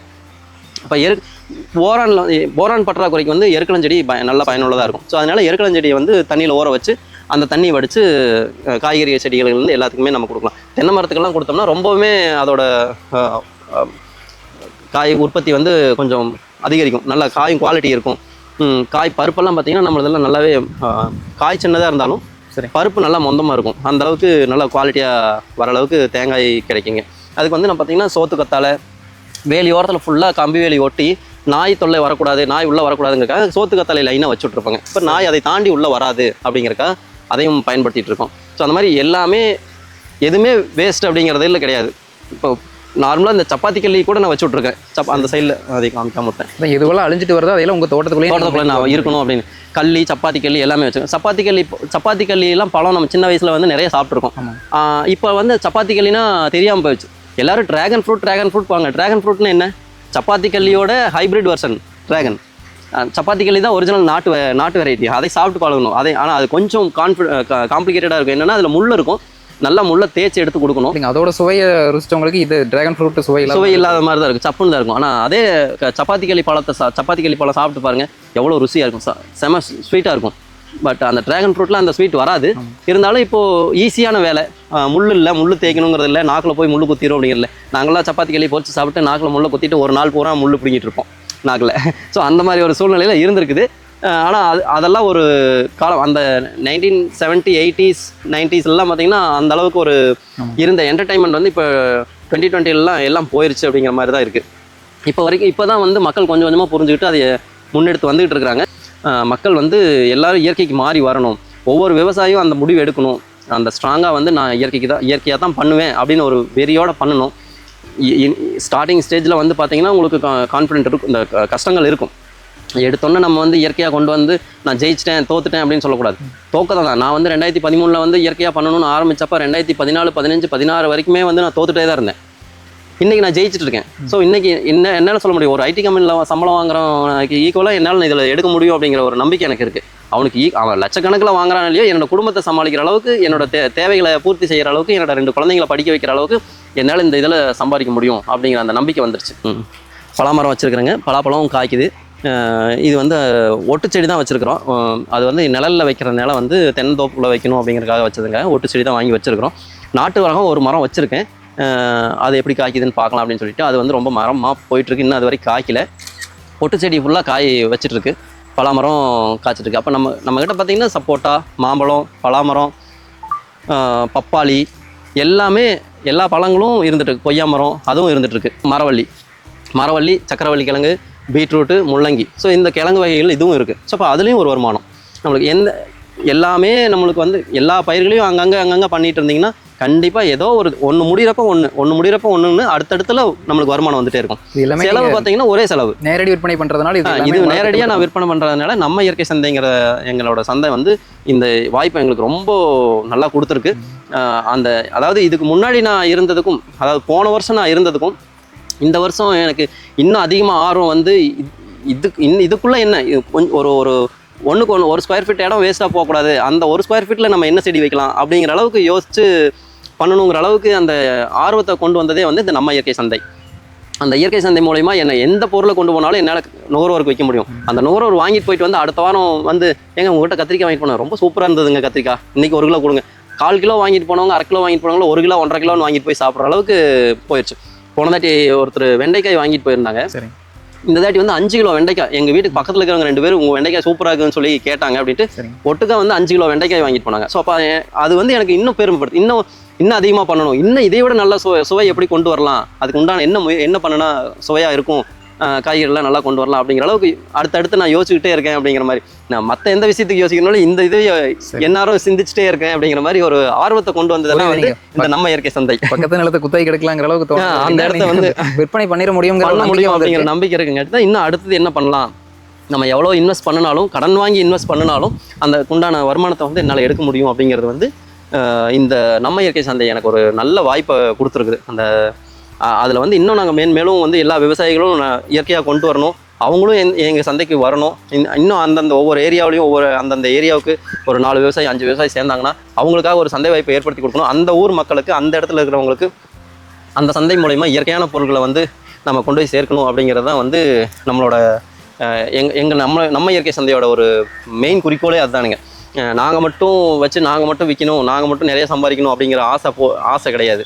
எல்லாரும் அந்தந்த ஏரியாவுக்கு ஒரு சந்தையை உருவாக்கி விட்டு அவங்க அந்த ஏரியாவில் இருக்கிறவங்கள இயற்கைக்கு மாறணும், அதுதான் நம்மளோட மெயின் ஃபோக்கஸாக இருக்குங்க. பார்த்தீங்கன்னா இதுதான் வந்து நம்ம மாட்டு பண்ணை, ஆடு, கோழி எல்லாம் ஒருங்கிணைந்த பண்ணையமாக கொண்டு வரணும் அப்படிங்கிறக்கோசரம் ஆடு இருக்குது, கோழி, கீழே வந்து கோழி, மேலே வந்து பறன் வச்சு அந்த பறன் மேலே ஆடு வளர்த்துற இதுங்க. இன்னும் அது ஆடு வாங்கலை, இப்போ தான் பறன் அமைச்சிருக்கோம். ஸோ அது வந்து ஆட்டுக்கு பயன்படுத்தலாம் அப்படிங்கிற ஒரு ஐடியாவில் இருக்கும். இன்னொரு 4-5 ஆடு இருந்தது, எல்லாம் இந்த ஆடி மாதத்துக்கு வந்து கிடாயெல்லாம் வாங்கிட்டு போயிட்டாங்க. அதனால் இப்போ கொஞ்சம் கம்மியாக இருக்குது.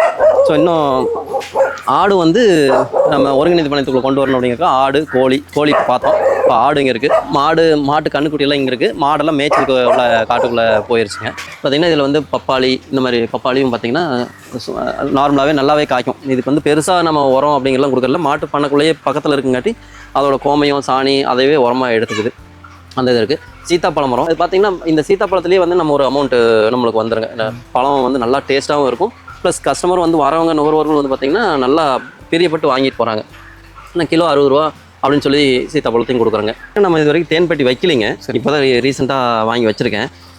எனக்கு நம்மளுக்கு பார்த்திங்கன்னா நார்மலாகவே வந்து நம்ம தோட்டத்துக்குள்ளே பார்த்திங்கன்னா எல்லா மரத்துலேயும் குறைஞ்சது 3-4 தேன்றாட்டு இருந்துக்கிட்டே இருக்குங்க. ஏன்னா இயற்கையாக நான் பண்ணிகிட்ருக்கேன், எந்த கெமிக்கல் கிடையாது, தண்ணி ஈரப்பதம் இருந்துகிட்டே இருக்கும். காய்கறிகள் பண்ணிகிட்டு இருக்கிறதுனால நம்மளுக்கு எப்பவும் பூக்கள் இருந்துக்கிட்டே இருக்கும். தேனியை பொறுத்த வரைக்கும் பார்த்திங்கன்னா பூக்கள் அதிகமாக இருக்கிற ஏரியாவில் கூடு கட்டியிருக்குங்க. அப்படிங்கிறதுக்காக நான் தேன் பொட்டி வைக்கலான்ட்டு வச்சுருக்கேனுங்க. தோப்புக்குள்ளெல்லாம் கவர் பண்ணுறதுக்காக இங்கே ஒரு பொட்டி வச்சுருக்கேனுங்க. காய்கறி தோட்டத்துக்குள்ளே கவர் பண்ணுறதுக்காக இன்னொரு பெட்டி அந்த காய்கறி தோட்டத்துக்கு பக்கத்தில் வச்சுருக்கேன். பக்கம் பக்கம் தான், பட் ரொம்ப கிட்ட கிட்ட வைக்கக்கூடாதுன்ட்டு கொஞ்சம் தள்ளி வைக்கலான்ட்டு அப்படி வச்சுருக்கேங்க. நான் இன்னொரு ஒரு 5 பெட்டிக்கு சொல்லியிருக்கிறேன், ஆர்டர் பண்ணிக்கிறேங்க. இன்னொரு 5 பெட்டி வாங்கி வச்சுடலாம் அப்படின்னு சொல்லிட்டு. நான் ஏன் தேனுக்கு போனேன் அப்படின்னா, நான் கொஞ்சம் வேல்யூ ஆடட் பண்ணிட்டு இருக்கேன். இப்போ நம்ம அத்திப்பழம் பார்த்தோம் இல்லைங்களா, அந்த அத்தி மரத்தில் பார்த்தீங்கன்னா அத்திப்பழம் வந்துட்டு இருக்குங்க, நாட்டு அத்தி. மக்களுக்கு வந்து அதை கொண்டு போய் சேர்த்தணும் அப்படின்னா, குழந்தைங்களுக்கு வந்து டைரெக்டாக அத்திப்பழத்தை சாப்பிட்டாங்கன்னா கொஞ்சம் தெவுர் அடிக்கும்.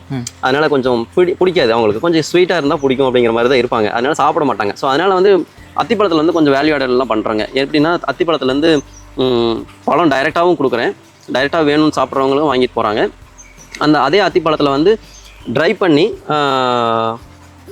பவுட்ரு பண்ணி கொடுக்குறனுங்க. பாலில் கலக்கி குடிக்கலாம் குழந்தைங்க. பாலில் லைட்டாக நாட்டு சக்கரை போட்டு பாலில் கலக்கி கொடுத்தாங்கன்னா ஸ்வீட்டாக இருக்கும். கொஞ்சம் அந்த தெவுர் அடிக்கிறது தெரியாது, லைட்டாக சக்கரை போடுறதுனால. கரும்பு சக்கரை தான் யூஸ் பண்ண சொல்லுவாங்க. நம்ம மெயினாக ப்ரிஃபர் பண்ணுறது எல்லாமே கரும்பு சக்கரை யூஸ் பண்ண சொல்லுவாங்க. அது பண்ணால் கொஞ்சம் நல்லாயிருக்குங்க, குழந்தைங்க விரும்பி குடிப்பாங்க. அதுக்காக அந்த அத்தி பவுட்ரு பண்ணுறேங்க. அந்த அத்தி பவுட்ரு பண்ணுறப்போ அந்த அத்தி பழத்தை ஒரு 1.5 கிலோ பவுட்ரு அரைச்சோன்னா எனக்கு ஒரு 1/2 கிலோ ரேஞ்சில் தான் பார்த்தீங்கன்னா பவுடர் கிடைக்குங்க. மீதியெல்லாம் அரையாது, கட்டி கட்டியாக அப்படியே நின்றுக்கும். ஸோ அதையெல்லாம் என்ன பண்ணுறேன்னா நான் இட்லி பொடியாக மாற்றிடுறேனுங்க. அத்திப்பழ இதுலேயே வந்து இட்லி பொடி பண்ணி பண்ணுறேனுங்க.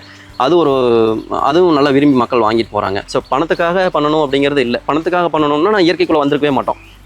நம்ம ஃபுல்லாக வந்து மக்கள்கிட்ட இயற்கை போய் சேரணும், நல்ல பொருட்கள் போய் சேரணும், நஞ்சில்லாத உணவு வந்து மக்கள்கிட்ட போகணும். இப்போ பார்த்தீங்கன்னா கேன்சர் அப்படிங்கிறது சாதாரண ஒரு நோயாட்டம் ஆயிடுச்சு. இப்போ எங்கே பார்த்தா அன்றைக்கெல்லாம் எனக்கு தெரிஞ்சு நான் சின்னதாக இருக்கலாம், யாருக்காவது அவனுக்கு ஹார்ட் அட்டாக் ஆமா அப்படின்னு ஒரு பயங்கர ஆச்சரியமாக சொல்லுவாங்க. இப்போது கேன்சர் ஹார்ட் அட்டாக் அப்படிங்கிறது வந்தீங்கன்னா பார்த்தீங்கன்னா சாதாரணமாயிருச்சு. எங்கே பார்த்தாலும் யாரை பார்த்தாலும் அவனுக்கு கேன்சர் ஆமா, அவனுக்கு கேன்சர் ஆமா, அவனுக்கு கேன்சர். இப்போ எங்கள் ஊருக்குள்ளேயே பார்த்தீங்கன்னா கிட்டத்தட்ட ஒரு 6 பேர்த்துக்கு மேலே கேன்சர். சரி. ஸோ அந்த மாதிரி இருந்துட்டு இருக்காங்க. ஸோ நம்ம அப்பா கூட கேன்சரில் இருந்தால் இறந்தாருங்க. ஆனால் அதுக்கு முன்னாடி வரைக்கும் நம்மளுக்கு தோட்டம் இல்லைங்க, நாமளும் காய்கறிகள்லாம் வெளியில் வாங்கி தான் சாப்பிட்டோம், எல்லாமே பண்ணோம். அந்த ஒரு சூழ்நிலை. அதுக்கப்புறம் தான் யோசித்தேன், ஸோ இந்த கேன்சரை வந்து ஒழிக்கணும், என்ன பண்ணலாம். அப்போ இயற்கைக்கு வந்தாங்கன்னா கண்டிப்பாக வந்து நான் 100% அழிக்க முடியலனாலும் கடைசிக்கு ஒரு 90% வந்து கேன்சரை அவாய்ட் பண்ணலாம். அப்படிங்கிறக்கோசரம் நான் இயற்கையாக பண்ணணும் அப்படிங்கிறது தான் ஃபுல் இல்லைங்க. அதனால தான் எந்த மருந்துமே யூஸ் பண்ணாமல் இது பண்ணிகிட்டு இருக்கிறோங்க. ஸோ இதெல்லாம் பார்த்திங்கன்னா நம்மளுக்கு தேன் கூடெல்லாம் பார்த்திங்கன்னா அப்படியே இருக்கும். நம்மளுக்கு இதெல்லாம் நார்மலாகவே பார்த்திங்கன்னா நம்ம தோட்டத்தில் பார்த்திங்கன்னா எல்லாமே அப்படியே இருக்குன்னு வச்சுக்கோங்களேன். நார்மலாகவே தேனி இதெல்லாமே வந்துடும். நம்ம தேன் பாக்ஸ் வைக்கணும் அப்படிங்கிற அவசியமே இல்லை. இந்த தேன்லாம் எடுப்பீங்களா இல்லை அப்படி விட்டுருங்க? இல்லை, இந்த தேனெலாம் அதிகமாக எடுக்க மாட்டேங்க. தானாக கூடு கட்டுற தேனை வந்து அழிக்கிறது இல்லை. ஆனால் ஒரு சிலர் சொல்லுவாங்க இதை அழித்து எடுத்திங்கன்னா தான் அடுத்த தேன் கூடு வைக்கும் அப்படின்னு. ஆனால் இது வரைக்கும் நான் அழிக்கிறது இல்லை. ஆனால் எங்களுக்கு வந்து ஏகப்பட்ட எல்லா மரத்துலையுமே பார்த்தீங்கன்னா தேன் இருக்கும். நம்ம அதை தொந்தரவு பண்ணாத மரம் எதை பார்த்தீங்கன்னாலும் அந்த மரத்தில் வந்து தேனி இருந்துக்கிட்டு தான் இருக்கும். நம்ம தோட்டத்தில் அது வந்து டிஃபால்ட்டாக எப்போவுமே இருக்குதுங்க. இருந்தாலும் தேன் வேணும் அப்படிங்கிற ஒரு காரணத்துக்காக தான் நான் தேனி பாக்ஸ் வாங்கி வச்சிருக்கிறேன்னு வச்சுக்கோங்களேன். இப்போது கோழிகள் நீங்கள் எல்லாமே நாட்டுக்கோழிகள் மட்டும்தான்? ஆமாம், ஃபுல்லாக நாட்டுக்கோழி மட்டும்தான். இந்த நாட்டுக்கோழிகளுக்குமே வந்து தீவனங்கள்லாம் பார்த்தீங்கன்னா நம்ம மெயினாக வந்து காய்கறி பழங்கள்ல இந்த மார்க்கெட்டில் போய் நம்ம எடுத்துகிட்டு வந்துடுவாங்க. இந்த மார்க்கெட்டில் வேஸ்ட்டெல்லாம் போடுறாங்க இல்லையா, காலிஃப்ளவர், முட்டைக்கோசு, இந்த இலையெல்லாம் வேஸ்ட் போடுறது. அப்புறம் பார்த்தீங்கன்னா இந்த காய்கறி எல்லாம் பீட்ரூட், முள்ளங்கி எல்லாம் தேவையில்லாத பொருளெல்லாம் போட்டு போகிறாங்க இல்லைங்களா. ஸோ அது இந்த வெங்காயத்தோல், சருகு இதெல்லாம் எடுத்து வந்து போட்டு இதை தான் போடுவாங்க. கோழி பார்த்திங்கன்னா கோழி நல்லாவே ஆரோக்கியமாக இருக்கும், கறியும் நல்லா டேஸ்ட்டாக இருக்குது. நம்மக்கிட்ட நாட்டுக்கோழி முட்டை 20 ரூபாய்ன்னு கொடுத்துட்ருக்குறாங்க. சரி. அதுவும் வந்து நம்மக்கிட்ட ரெகுலராக வந்து வாங்கிக்கிறாங்க. கோழி பார்த்திங்கன்னா நம்மக்கிட்ட ஒரு 300-350 கோழிக்கு மேலே இருக்குங்க. முதல்ல 700 கோழிக்கு மேலே வச்சுருந்தேன், எல்லாம் வந்து சேல்ஸ் ஆயிடுச்சு. இப்போ இந்த ஆடி மாதம் இதெல்லாம் பார்த்தீங்கன்னா நம்மகிட்ட கோழிக்கு வந்து நிறைய வாங்குவாங்க. இப்போ கூட ஒரு 20 சேவலுக்கு வந்து ஆர்டர் கொடுத்துட்டு போய்க்கிறாங்க. கோயில் நோம்பி அப்படிங்கிறதுக்காக வந்து 20 சேவல் ஆர்டர் கொடுத்துட்டு போய்க்கிறாங்க வேணும்ன்ட்டு. ஸோ அந்த மாதிரி பார்த்தீங்கன்னா நம்மகிட்ட கோழியிலையும் ஒரு வருமானம், முட்டையில் ஒரு வருமானம். எனக்கு ரெகுலராக முட்டையிலேயே பார்த்தீங்கன்னா டெய்லியும் ஒரு 100 முட்டை மேலேயே வரும் நம்மளுக்கு. 100 முட்டையுமே வந்து எனக்கு சேல்ஸ் ஆகிருக்குங்க. சரிங்க. அடுத்து இந்த உரங்கள் இந்த இதில் இருந்து தான் நம்ம பார்த்தீங்கன்னா மாடு கோமயம்லாம் வந்து இங்கேயே பிடிச்சி வச்சிருக்கோம். மாடு பால் கறக்கிறப்ப கோமயம் வரும், அதெல்லாம் வந்து கோமயத்தை பிடிச்சி வச்சிரும். ஸோ இதுக்காக வந்து உரங்கள்லாம் வந்து தோப்புக்குள்ளேயே வச்சு நான் தயாரிச்சுக்கிறேங்க. அந்த உரங்கள்லாம் போய் பார்க்கலாம், நான் காமிக்கிறேனுங்க. இங்கே தான் உரம் நான் தயாரிச்சுருக்கிறேனுங்க. இந்த இது வேணாலும் இங்கே பண்ணிக்கிறேன். பார்த்திங்கன்னா இது முட்டை அமிலங்க. முட்டை அமிலம் பார்த்திங்கன்னா வெங்காயத்தில் வந்து இந்த பேன் தொல்லையெல்லாம் இருக்கிறதுக்காக, அந்த இதெல்லாம் தடுக்கிறதுக்காக இந்த முட்டை அமிலம் யூஸ் பண்ணுவாங்க. இந்த நுனிக்கர்களுக்கெல்லாம் வந்து முட்டை அமிலம் நல்லா பயன்படுங்க. வெங்காயத்துக்கு வந்து நுனிக்கர்கள்னு சொல்லி எல்லாம் போய் மருந்து வாங்கி கடையில் மருந்து வாங்கி நோவாக்ரான் இதெல்லாம் வாங்கி அடிப்பாங்க. ஸோ அதெல்லாம் தவிர்த்து இந்த இது வந்து முட்டை அமிலம் அடிச்சிங்கன்னா நல்ல ரிசல்ட்டு. இந்த ரேட் நம்ம வெங்காய தோப்பில் பார்த்தீங்க இல்லையா, ஸோ அதில் பார்த்தீங்கன்னா தெரிஞ்சிருக்கும். நீங்கள் நுனிக்கர்களே வந்து மேக்ஸிமம் இருக்காது, நல்லா கேட்குதுங்க. இந்த முட்டை அமிலம் வந்து நல்லா இதாகுது. இது பார்த்தீங்கன்னா பஞ்சகவ்யாங்க, பஞ்சகவ்யா தயாரிச்சிருக்கிறோங்க. இது இங்கே இருக்குது, இதுவும் நம்ம யூஸ் பண்ணுறோம். அப்புறம் பார்த்திங்கன்னா ஜீவாமிர்தம் இங்கே பண்ணியிருக்கேங்க, ஜீவாமிர்தம் இருக்குது. அப்புறம் மீன் அமிலம் கலக்கி வச்சுருக்குங்க. ஜீவாமிர்தம் வந்து டைரெக்டாக நம்ம இப்படி பண்ணங்காட்டி கொஞ்சம் ஸ்ப்ரேயரில் போகாது, அடைச்சிக்கும் அப்படிங்கிறக்காக கொஞ்சம் நான் வடித்து இதில் தனியாக எடுத்து வச்சுருக்கிறேங்க. இதில் ஜீவாமிர்தம் கலக்கி எடுத்து வச்சுருக்கிறேனுங்க. இது வந்து பழங்கள், இந்த நம்ம பலாப்பழம், இந்த பப்பாளி, இதில் வேஸ்ட் ஆகுது, அணில் கடிச்சது, பாதி கீழே விழுந்து இதெல்லாம் இருக்குது இல்லைங்களா. ஸோ அதெல்லாம் போட்டு நான் தனியாக எடுத்து தனியாக ஊற வச்சுருவேங்க. இது எதுக்குன்னா இந்த மீன் அமிலம் இதெல்லாம் ஒரு சில இதெல்லாம் பயன்படுத்துகிறப்போ கொஞ்சம் அந்த ஸ்மெல், பேட் ஸ்மெல் வரும். அப்படி அந்த ஸ்மெல் போகணும், நல்லா இருக்கணும், நல்ல ஸ்மெல்லாக வரணும் அப்படிங்கிறக்காக இதை கொஞ்சம் உள்ள மிக்ஸ் பண்ணிக்குவோங்க. நார்மலாகவே இதை வந்து நல்லா சைனோ பாக்டீரியா வச்சுருக்காங்க. இந்த ஆக்சுவலாக சைனோ பாக்டீரியா நாமளாக தயாரிக்கிறதுங்க. இது தாய் திரவம் ஆயிடுச்சு. ஆக்சுவலாக இது பார்த்தீங்கன்னா இப்போ 21 நாளுக்கு மேலே ஆச்சுன்னா தாய் திரவம் ஆகிங்க. இதை வச்சு நம்ம அடுத்தடுத்து பண்ணிக்கலாம். 1 லிட்டர் இருந்ததுன்னா 200 லிட்டர் தயாரிக்க முடியும், சைனோ பாக்டீரியா தயாரிக்க முடியும்.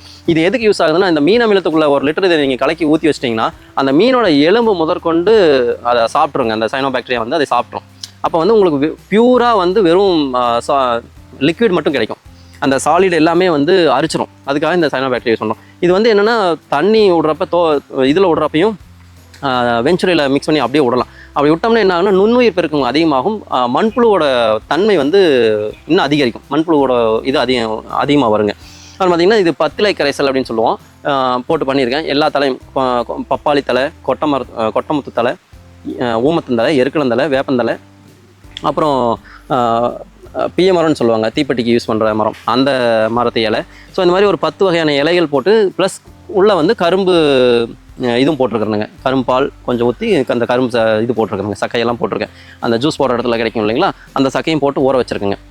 ஸோ அப்போ அதெல்லாம் என்னென்னா இதுவும் வந்து ஒரு இலை பூச்சி வெரைட்டிக்காக பயன்படுத்துகிற இதுங்க. நான் பயன்படுத்திக்கிறேங்க, யூஸ் பண்ணி தயாரிச்சுட்ருக்கோம். இப்போ இது பார்த்திங்கன்னா மூவிலை கரைசல் அப்படின்னு சொல்லி இதில் ஊமத்தந்தலை, வேப்பந்தலை, எருக்கலந்தலை இந்த 3 மட்டும் போட்டு வச்சுருக்கேங்க. இது வந்து அசுவினி, இதுக்கெல்லாம் வந்து பார்த்திங்கன்னா இந்த மூவிலை கரைசல், இந்த பத்திலை கரைசல், அப்புறம் வேப்பங்கொட்டை கரைசல் இங்கே வச்சுருக்குங்க.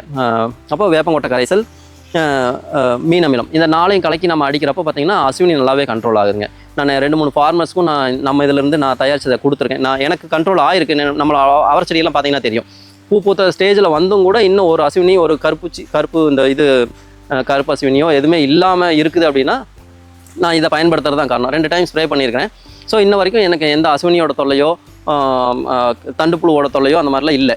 ஸோ அதெல்லாம் எதனாலனா இந்த பூச்சி வெரைட்டி நான் பயன்படுத்துறதுனால. நான் இது பயன்படுத்தி சக்ஸஸ் ஆனங்காட்டி இன்னும் 2 பேருக்கு நான் வந்து உழவர்களுக்கு வந்து நான் இதை கொடுத்துருக்கேன், ஃப்ரீயாகவே கொடுத்துருக்கேங்க.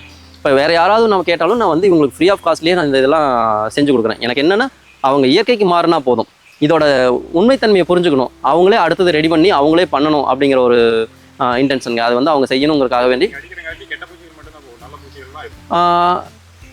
இதில் கெட்ட பூச்சி நல்ல பூச்சின்னு சொல்கிறத விட செடிகளை பாதிக்கிறத எதாக இருந்தாலும் தடுக்கும். ஆக்சுவலாக இப்போ என்னென்னா மீன் அமிலம் அதாவது இப்போ நம்ம பஞ்சகவ்யா, ஜீவாமிர்தம்லாம் பார்த்திங்கன்னா வெஜ்ஜு, மீன் அமிலம், முட்டை அமிலம்லாம் பார்த்திங்கன்னா நான்வெஜ், அப்படி தான் கணக்குங்க. இப்போ என்னென்னா ஒரு சாதாரணமாகவே வந்து ஒரு செடிக்கு நம்ம இதை ஸ்ப்ரே பண்ணுறோம், பஞ்சகவ்யா, ஜீவாமிர்தம்லாம் ஸ்ப்ரே பண்ணுறோம் அப்படின்னா அதோட வெஜ்ஜு தன்மை அப்படிங்கிற மாதிரி தான் இருக்குங்க. இப்போ நார்மலாக வந்து பூச்சிகள்லாம் பார்த்திங்கன்னா அழிக்கக்கூடிய பூச்சிகள் வந்து நம்ம செடிகளில் இருக்கும். ஸோ அப்போ நம்ம அந்த வெஜ்ஜு அடிக்கிறப்ப பார்த்திங்கன்னா நான்வெஜ் சாப்பிட்ற பூச்சியெல்லாம் இருக்கும் பார்த்திங்களா, அந்த பூச்சியெல்லாம் வந்து இந்த சாப்பிட்ரும், இந்த பூச்சி சாப்பிட்ரும். ஸோ இப்போ நான்வெஜ் அப்படிங்கிறப்ப பார்த்திங்கன்னா இந்த மீன் அமிலம், இந்த முட்டை அமிலம்லாம் அடிக்கிறப்ப பார்த்திங்கன்னா அதையே சாப்பிட்றதுக்காக ஒரு சில பூச்சிகள்லாம் வரும், அந்த வாசத்துக்காக வரும், அந்த மீன் வாசம், முட்டை வாசத்துக்காக வந்து ஒரு சில பூச்சிகள்லாம் வரும். அதெல்லாம் என்ன பண்ணுன்னா அதை அழிக்கக்கூடிய இந்த தண்டு புழு இதெல்லாம் பார்த்திங்கன்னா பூச்சி விரட்டி சாப்பிடாது, அதில் வராது. ஸோ அது இந்த மீன் அமிலம் இதெல்லாம் யூஸ் பண்ணுறப்ப அந்த பூச்சி அதோட வாசத்துக்காக வரக்கூடிய அந்த குளவியோ அந்த பூச்சியோ பார்த்து என்ன பண்ணுங்கன்னா அந்த புழுக்களெல்லாம் சாப்பிட்ரும். ஸோ இதுதான் கான்செப்ட். இப்போ நம்ம ஒரு பஞ்சகவ்யா, ஜீவாமிர்தம், மீன் அமிலம்லாம் யூஸ் பண்ணுறோம்னா அது என்ன டெக்னாலஜினா இதுதான், வெஜ்ஜு நான்வெஜ்.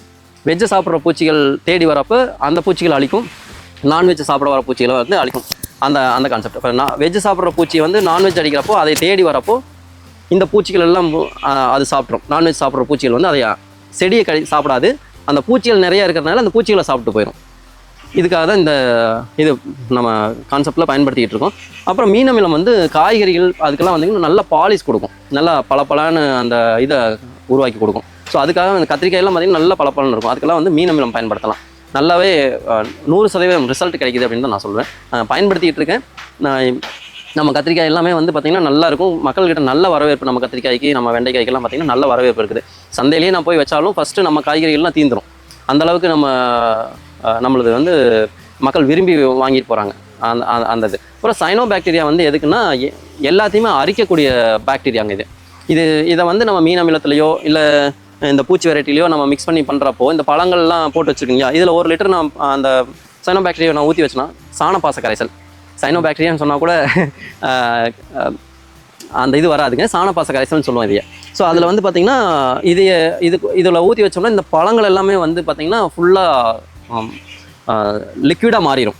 அதில் எதுவுமே இந்த சக்கை அந்த மாதிரி கூட மிச்சமாகாது, எல்லாத்தையும் வந்து அரிக்கிற தன்மை உள்ளது இந்த இது. அதனால் நல்லா அரித்து தண்ணியாக கொடுத்துருங்க. அப்போ நம்ம டைரெக்டாக வெஞ்சூரியில் விடுறப்பெல்லாம் பார்த்திங்கன்னா டைரெக்டாக இது அப்படியே விடலாம்.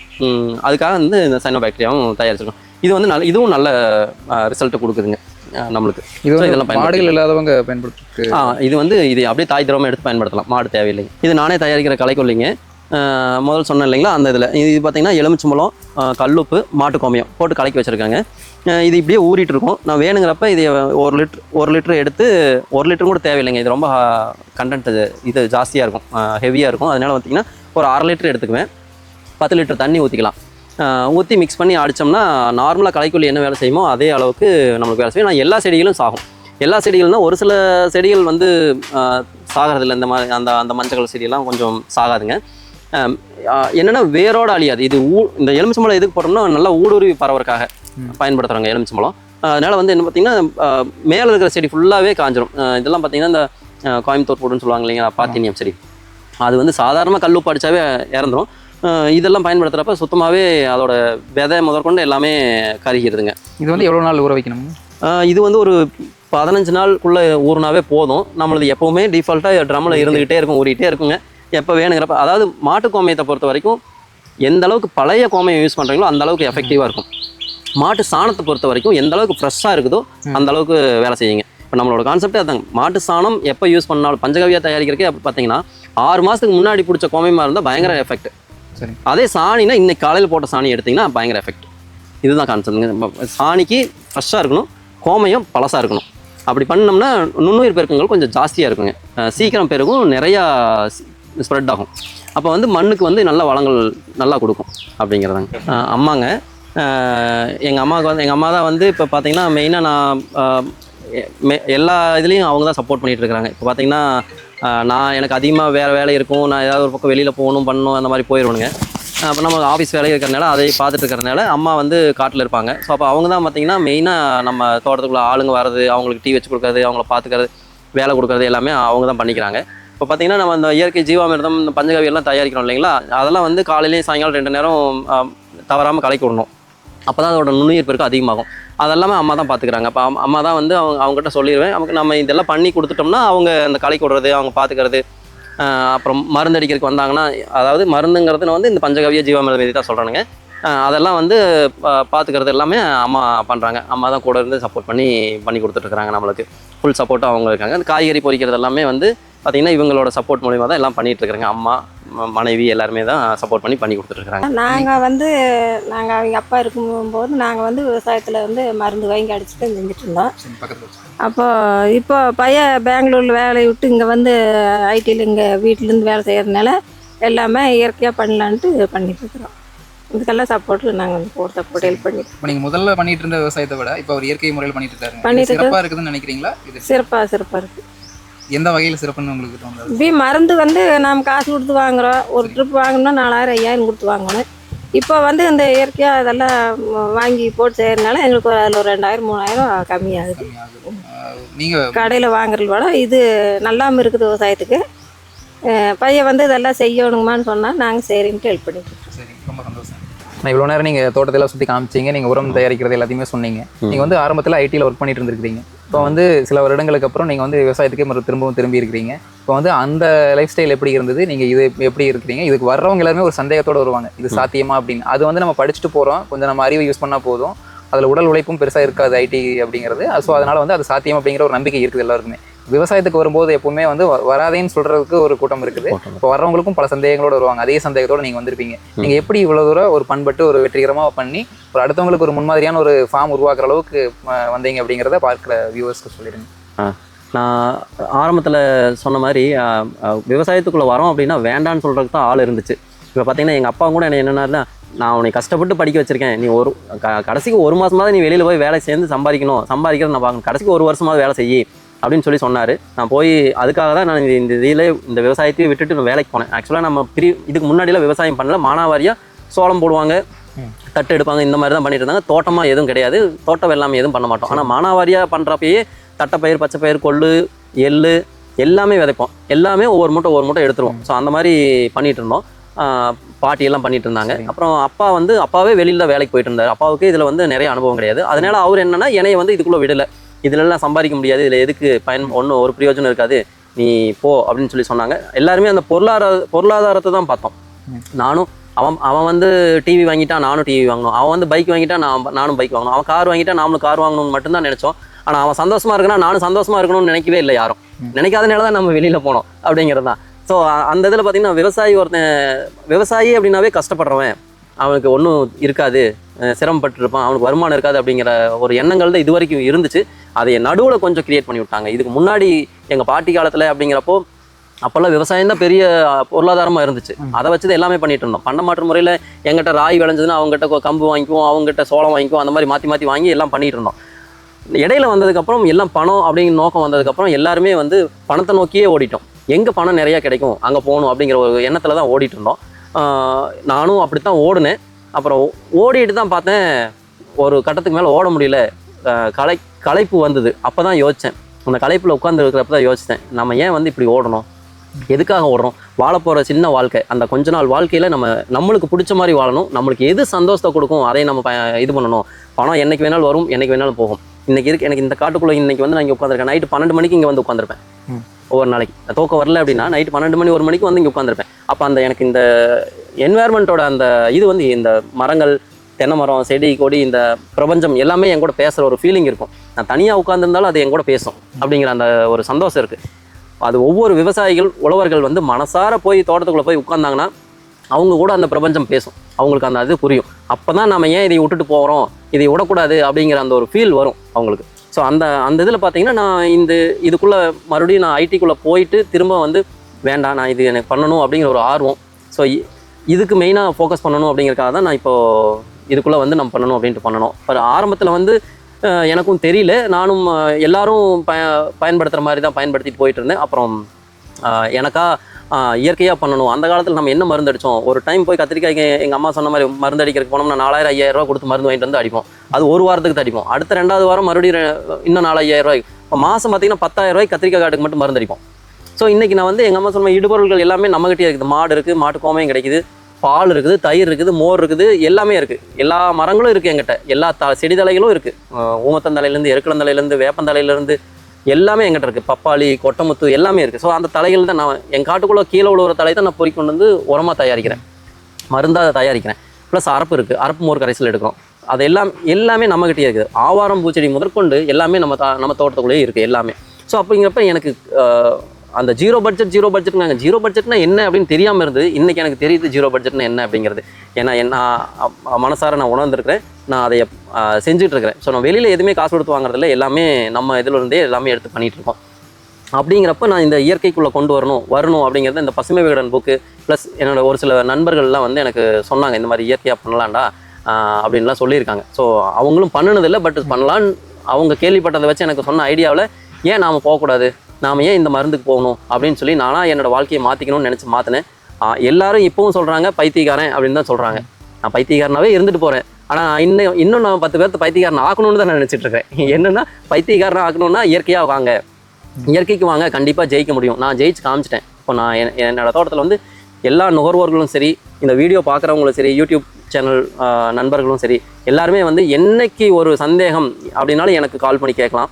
நான் என்னோட உங்களோட சந்தேகங்களை வந்து நிவர்த்தி செய்யறதுக்கு நான் என்ன கேட்டிங்கனாலும் நான் உங்களுக்கு கொடுக்குறேன். அதே மாதிரி என்னோடய ஃபார்ம் விசிட் பண்ணணும் அப்படின்னாலும் எப்போ வேணாலும் எந்த டைம் வேணாலும் யார் வேணாலும் வரலாம்.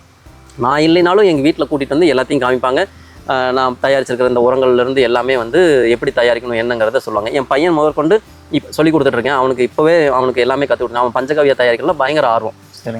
காட்டுக்குள்ளே தென்னை மரத்துக்குள்ள தேங்காய் விழுந்ததுன்னா தென்னை மட்டை விழுந்ததுன்னா எல்லாம் எடுத்து போடுற அளவுக்கு அவனுக்கே ஆர்வம் வந்து பண்ணிட்டு இருக்கான். ஸோ அந்த ஆர்வத்தை தான் நான் எதிர்பார்க்குறேன். ஒவ்வொருத்தர்கிட்டையும் ஒவ்வொரு உழவர்கள்கிட்டையும் அந்த ஆர்வத்தை எதிர்பார்க்குறேன். அவங்கவுங்க பசங்க குழந்தைங்களெல்லாம் வந்து நீ படித்து வேலைக்கு போகணும், டாக்டர் ஆகணும், என்ஜினியர் ஆகணும், ஒரு ஐடி கம்பெனிக்கு போகணும், வெளிநாட்டில் போய் வேலை செய்யணும். இங்கேருந்து பையனை வெளிநாட்டுக்கு அனுப்பிவிட்டு போட்டு நீங்கள் ஏப்பா இங்கே தனியாக இருக்கணும், அப்புறம் எதுக்குப்பா நீங்கள் பையனை பெற்றுக்கிறீங்க அப்படிங்கிறதான் என்னோட கேள்வி. நான்லாம் எங்கள் அப்பாவும் கூட என்னை வந்து வெளிநாட்டுக்கு போகணும்னு சொன்னார். நான் அப்போ தான் சொன்னேன், நான் வெளிநாட்டுக்கு போகிறது என்னை வெளிநாட்டுக்கு அனுப்புறதுக்காக என்னை பெற்றீங்க, உங்களோட இருந்து உங்களை நான் பத்திரமா பார்த்துக்கணும். என்னை நீங்கள் குழந்தையா கீழ் நீங்கள் எப்படி காப்பாற்றுறீங்க, நீங்கள் வயசான காலத்தில் நீங்கள் எனக்கு குழந்தை, நான் உங்களை காப்பாற்றணும், கடைசி வரைக்கும் நான் உங்களோட தான் இருப்பேன் அப்படிங்கிற ஒரு இதில் நான் வந்தேன். இன்றைக்கும் எங்கள் அப்பா அம்மா கூட நான் இருந்தேன். அப்பா இப்போ ரீசெண்டாக தான் தவறினார். ஏன்னா எனக்கு அந்த அவர் இறந்துட்டாருங்க அப்போ கூட, இறக்குறப்ப கூட நான் கூட இருக்கிறேன், அவருக்கு சப்போர்ட்டிவாக இருக்கேன். அவருக்கு உடம்பு சரியில்லைன்னா ஹாஸ்பிட்டல் கூட்டிகிட்டு போனங்கிற அளவுக்கு நான் வந்து இந்த விவசாயத்துக்குள்ளே வந்ததுங்க அடுத்து நான் கிட்ட இருந்து எல்லாமே செஞ்ச முடியுது. அவரோட தேவைகள் அனைத்தையும் நான் கடைசி வரைக்கும் செஞ்சேன் அப்படிங்கிற அந்த ஒரு மன சந்தோஷம், மன நிறைவு எனக்கு இப்போவும் இருக்குது. அந்த ஒரு நிறைவு இருக்குது. அதே மாதிரி எல்லோரும் வந்து அவங்கவுங்க குழந்தைங்கள வந்து விவசாயம் பண்ணலைனாலும் பரவாயில்ல, அட்லீஸ்ட் அவங்க என்னென்ன பண்ணணும், என்னென்ன கிராப் இருக்குது, என்னென்ன எப்படி பண்ணணுங்கிற ஒரு தொழில்நுட்பத்துக்கு அவங்களுக்கு கற்றுக் கொடுத்துருங்க. அவங்களுக்கா பிடிச்சதுன்னா நம்ம விவசாயத்துக்குள்ளே தள்ளக்கூடாது யாரையும். அவங்களா வரணும். நானாக வந்தேன். இன்றைக்கி நான் பெருமையாக சொல்கிறேன் விவசாயத்தை பற்றி. யாரெல்லாம் தள்ளப்பட்டிருக்கிறாங்களோ அவங்க தான் வந்து நீ விவசாயத்துக்குள்ளே வராதே அப்படிங்கிறாங்க. நான் என் பையனை விவசாயத்துக்குள்ளே வா அப்படின்னு நான் சொல்கிறேன். ஏன்னா நான் ஆர்வப்பட்டு வந்திருக்கேன். என்னோட ஆர்வத்தில் நான் விவசாயத்துக்குள்ளே வந்தேன். அதனால நான் அடுத்தவங்களை உள்ள வான்னு சொல்கிறேன். ஆர்வம் இல்லாமல் பெற்றவங்க பிடிச்சி தள்ளி விட்டு நீ விவசாயத்தை பண்ணு அப்படின்னு சொன்னாங்கன்னா கண்டிப்பாக அவன் வந்து அடுத்தவொன்னே நீ வராத விவசாயத்துக்குள்ளே தோற்று போயிடுவேன்னு தான் சொல்லுவாங்க. அதனால் என்னை பொறுத்த வரைக்கும் விவசாயம் அப்படிங்கிறது உள்ளே வரணும் அப்படின்னா மக்கள் வந்து தானாக வரணும். உங்கள் பசங்களுக்கு அதை கற்றுக் கொடுங்க. அதாவது அவங்க உள்ளே வரலினாலும் பரவாயில்ல, இந்த தொழில்நுட்பம் இதெல்லாம் பண்ணணும், தென்னை மரம்னா இப்படி தான் இருக்கணும், பஞ்சகாவியானா இப்படி தான் தயாரிக்கணும், ஜீவாமிர்தம்னா இப்படி தான் தயாரிக்கணும், இந்த பூச்சி வெரைட்டியில் யூஸ் பண்ணுங்கள் அப்படிங்கிறது எல்லாமே வந்து குழந்தைங்களுக்கு சொல்லிக் கொடுங்க. ஃப்ரீ டைமில் நீங்கள் சும்மா பார்க்குக்கு பீச்சுக்கெல்லாம் கூட்டிகிட்டு போய் வெளியில் இதை காமிக்கிற நேரத்துக்கு இந்த மாதிரி ஒரு ஃபார்முக்கு கூட்டிகிட்டு போய் இந்த பாரு இவங்க பாரு இந்த மரம் வச்சுருக்காங்க, இவங்க பாரு நெல்லிக்காய் மரம் வச்சுருக்காங்க, இந்த நெல்லிக்காய் இழந்த பழம் இதெல்லாம் வாங்கி கொடுங்க. மரத்தில் போய் எடுத்து அவங்கள சாப்பிட சொல்லுங்கள். அப்போ தான் அவங்களுக்கு அந்த ஒரு இது தெரியும் எப்படி இருக்குது அப்படிங்கிறது, அந்த ஒரு டேஸ்ட் என்ன. இழந்த பழம்னா இப்போ குழந்தைங்களுக்கு எதுவுமே தெரியாது. மலை நெல்லி கடையில் விற்கிறாங்க பார்த்தீங்களா, அதுதான் தெரியும். நம்ம நாட்டு இழந்த பழம் மரமெல்லாம் அவங்களுக்கு தெரியாது. அப்போ அந்த புளியங்காயில் பச்சைக்காய் காய்ச்சுன்னா அதை பொறிச்சு சாப்பிடுவோம். நம்மலாம் ஆட்டு பழத்தை கூட அதில் வச்சு அந்த புளிங்காய் சாப்பிட்றது அந்த தெவுருன்னு சொல்லுவாங்க. அந்த புளிங்காயில் பழமாகிற கண்டிஷனில் கொஞ்சம் முன்னாடி இருக்கிறது குழன்னு இருக்கும். அதை எடுத்து வாயில் போட்டு சாப்பிட்டா அவ்வளோ டேஸ்ட்டாக இருக்கும். எத்தனை பேருக்கு அதை பற்றி தெரியும்னு நினைக்கிறீங்க? தெரியாது. அதெல்லாம் வந்து குழந்தைங்களுக்கு கற்றுக் கொடுக்கணும் அப்படின்னு நான் நினைக்கிறேன். அதெல்லாம் நீங்களும் சொல்லிக் கொடுங்க அப்படின்னு சொல்கிறேன். குழந்தைங்க அதெல்லாம் செய்யணும், அதெல்லாம் சாப்பிடணும், அதோட டேஸ்ட் தெரிஞ்சுக்கணும். பப்பாளி பழம் தான் எல்லாம் சாப்பிட்டு பழகிருப்பாங்க கடையில் வாங்கி. நாங்களாம் பப்பாளி காயை பொறிச்சு உள்ள தக்காளி பச்சை மிளகாயை போட்டு அரிஞ்சு காயை அந்த மேலே தோலை சீவிட்டு பால் இல்லாமல் சீவிட்டு அந்த காயையும் அந்த பச்சை மிளகாயும் தக்காளி எல்லாம் போட்டு இது பண்ணினதை சேர்த்து வச்சு கடிச்சு சாப்பிடுவோம். அவ்வளோ டேஸ்ட்டாக இருக்கும். அதெல்லாம் எத்தனை பேர் அப்படி சாப்பிட்ருப்பாங்க? இந்த காலத்து குழந்தைங்க ஒருத்தரும் சாப்பிட்ருக்க மாட்டாங்க. ஸோ இதெல்லாம் தான் வேணும். இந்த மாதிரியெல்லாம் குழந்தைங்க பழகணும், சாப்பிடணும், அந்த ஒரு இயற்கையை நேசித்து போகணும், இயற்கையோடு ஒன்றி வாழணும். அதுதான் மெயின். நான் ஜெயிச்சிருக்கேன் அதாவது இந்த மாதிரி இதுக்குள்ளே வரணும், இயற்கையாக வரணும்னு நினைக்கிறவங்க யாராக இருந்தாலும் எப்போ வேணாலும் எனக்கு என் கூட காண்டாக்ட் பண்ணலாம். என்னோடய காண்டாக்ட் நம்பர் நான் வீடியோவில் கீழே போட சொல்கிறேன். வரும், அதில் பாருங்கள். அந்த நம்பருக்கு எப்போ வேணாலும் கால் பண்ணலாம். என்ன டவுட்னாலும் என்னை கேட்கலாம். என்னோடய ஃபார்மை எப்போ வேணாலும் யார் வேணாலும் வந்து விசிட் பண்ணலாம். நான் அவங்களுக்கு என்ன சப்போர்ட் வேணாலும் செஞ்சு கொடுக்குறதுக்கு என்னால் முடியும், நான் செஞ்சு கொடுக்குறேன். கண்டிப்பாக. இவ்வளோ நேரம் நீங்கள் அனுபவத்தை பகிர்ந்துக்கிறதுக்கு ரொம்ப நன்றிங்க. தொடர்ந்து நீங்கள் பண்ணணும், இன்னும் நிறைய இயற்கை விவசாயிகளை நீங்கள் உருவாக்கணும். அதே மாதிரி சந்தைப்படுத்துதல் அப்படிங்கிறது ரொம்ப முக்கியமான ஒரு விஷயமா பார்க்க முடியும். சந்தைப்படுத்த முடியாதனாலே நிறைய பேர் விவசாயத்தை கை விடுறாங்க. ஏன்னா ஒற்றை பயிர் வைக்கிறாங்க, அது வியாபாரிகள் தோத்து போயிடுறாங்க. அதுக்கு நிறைய ஈடுபொருட்கள் செலவு நிறைய பண்றாங்க. இது எல்லாமே இல்லாமல் நம்மளால பண்ண முடியும் அப்படிங்கிற ஒரு விஷயத்தை நீங்க முன்வைக்கிறீங்க. ஸோ நீங்க யார் வேணாலும் பயிற்சிக்கு வரணும் அப்படின்னா நாங்கள் நம்பர் கொடுத்துட்றோம், நீங்க வரலாம். அதே மாதிரி சந்தைப்படுத்துதலையும் அவங்க சொல்லித்தரதுக்கு தயாரா இருக்காங்க. நம்ம பல்லடம் சிவன் சந்தையும் சரி, சிவன் சந்தையை பார்த்து தான் இப்போ நம்ம இயற்கை சந்தை உருவாச்சு. சிவன் சந்தையிலையும் நேரடியாக நுகர்வோர்கள் தோட்டத்துக்கே வந்து பார்வையிட்டு போகிற அளவுக்கு அவங்க வந்து ஒரு திட்டத்தை அறிமுகப்படுத்தி வச்சிருக்காங்க. நம்ம இயற்கை சந்தையிலையும் அதே பாயிண்ட் தான் முன்வைக்கிறாங்க. இதே மாதிரி சந்தைகள் உருவாகணும், இதே மாதிரி இயற்கை விவசாயிகள் உருவாகணும் அப்படிங்கிறது அவங்க நோக்கமாகவும் இருக்குது. அதனால் இதில் யாரும் சுயநலத்தோட செயல்படவே இல்லை. அப்படியான நபர்கள்கிட்ட நீங்கள் அனுபவத்தை பெற்றுட்டு நீங்கள் இயற்கை விவசாயம் செஞ்சீங்க அப்படின்னா தான் நீங்கள் வந்து வெற்றிகரமாக செய்ய முடியும்.